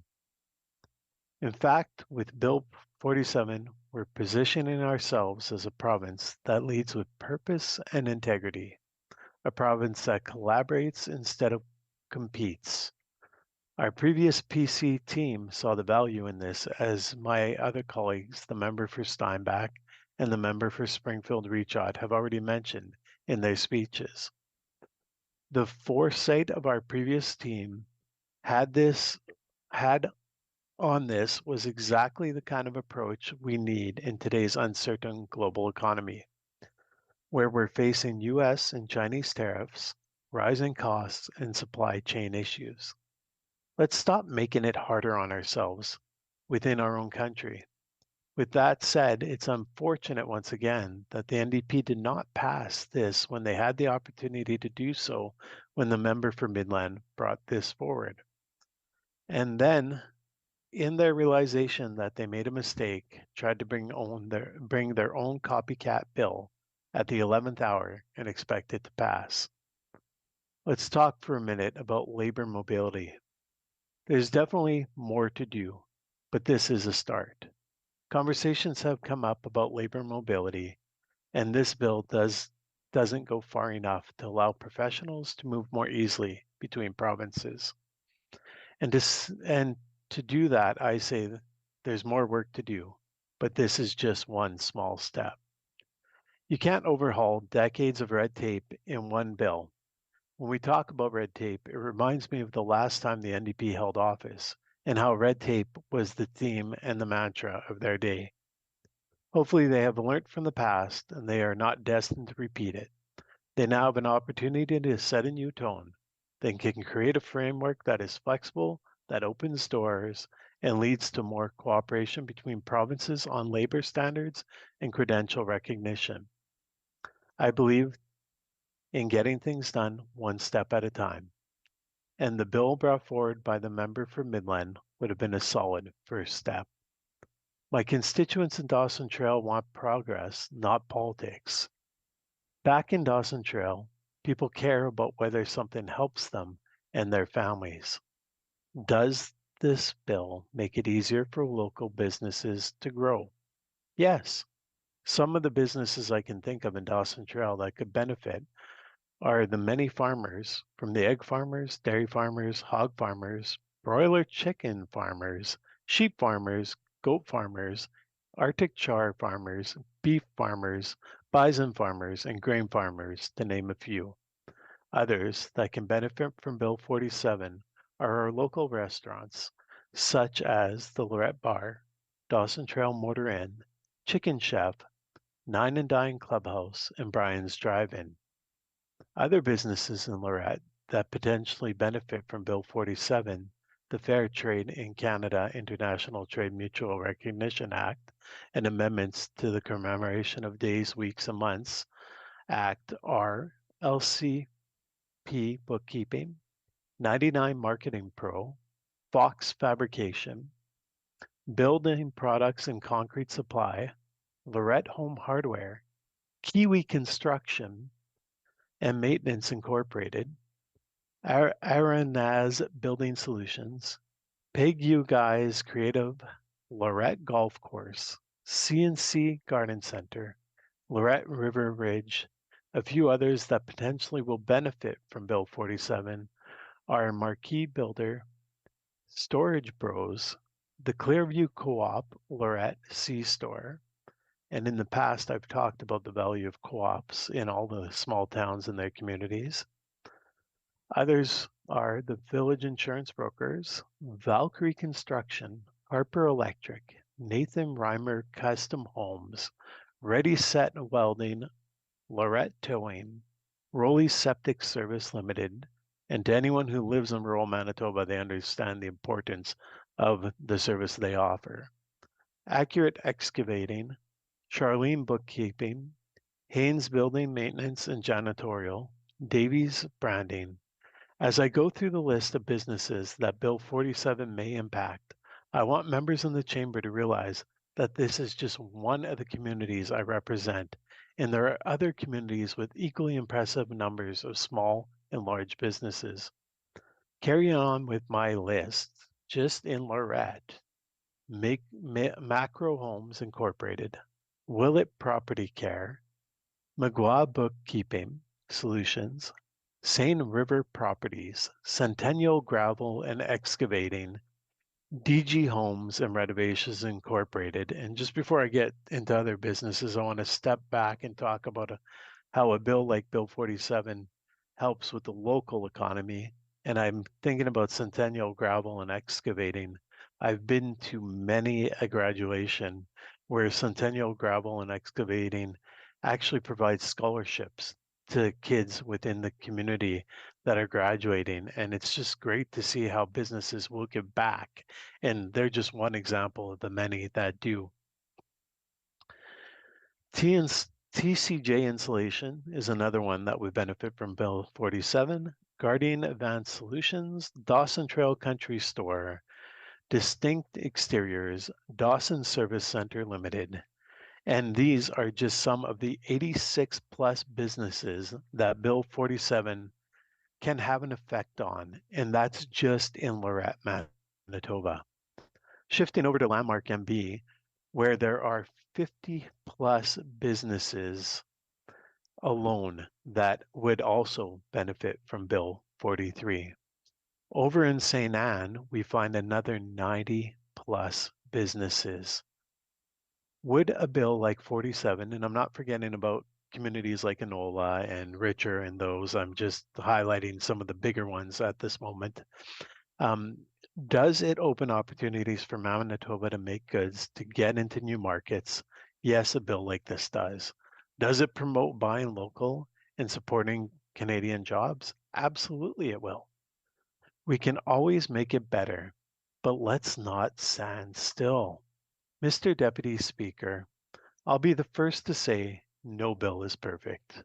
We should always be open to improving it, listening to feedback, tightening up the regulations, making sure we're being fair and transparent.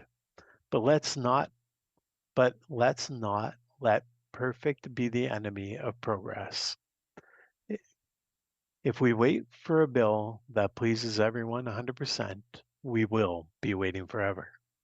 And in the meantime, our businesses will keep struggling, our workers will keep facing delays, and our economy will fall behind.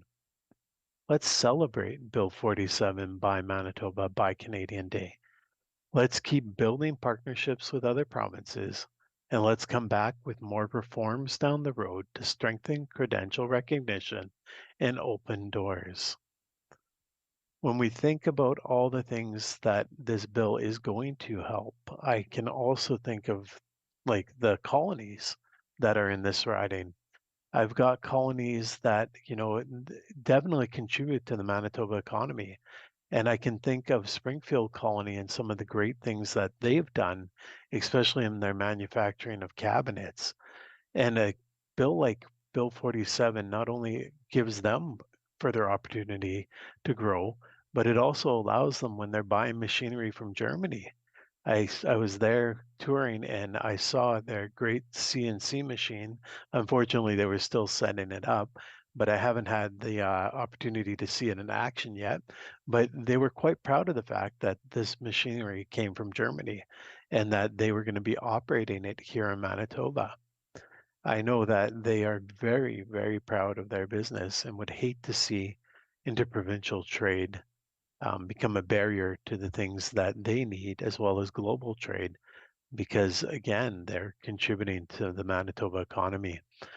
You think about the colonies as well when it comes to their diversifying, not just in one business, but they'll have as well as farming businesses. So they'll also be in the agricultural sector, they'll be dealing with other industries as well. And they employ, especially in Springfield Colony, people from outside of the colony to help in the manufacturing of their cabinets. I'm going to jump over to the Ridgeland Colony, and I don't know if members in the chamber have had the opportunity to try their great Arctic char, but it's a fantastic fish, and it's actually quite delicious. They sell it at the St. Norbert's Farmers Market if members are looking for somewhere to go get it. I know a bill like 47 would help these colonies like the Ridgeland to be able to expand their market into, other provinces. And also, I know that Arctic Char was an idea that they came up with, and there's great, innovation and ideas that come out of a lot of these colonies. I know they also have grain operations and other farming operations as well. I do quite appreciate going to the colonies and reading and being part of their I love to read month and so on. But I'm kind of getting away from Bill 47 here, but just wanted to add that in there. I know I also have a colony named Heartland Colony, and they repair and purchase machinery and so on and so forth, and then resale. And I know that they do a great amount of trade, I'm sure, when it comes to parts and so on and so forth. And a bill like Bill 47 would greatly impact and help them as well.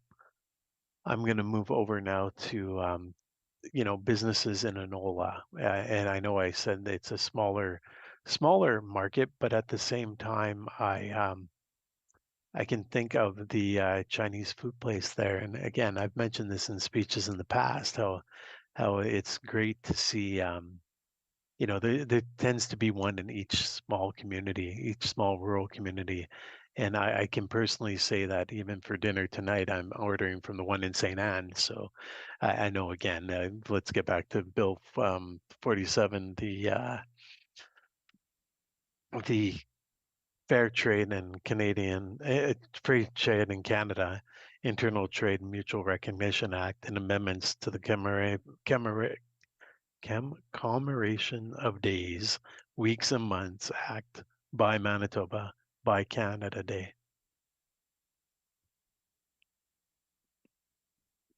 When I think of Enola, I know there's several little restaurants as well there, and I can also think of how they would benefit from a fair trade, whether it be through their food or whether it be through their products they need when it comes to the restaurant industry. I can also think of, some of the restaurant supplies and so on and so forth. I also like to think about there's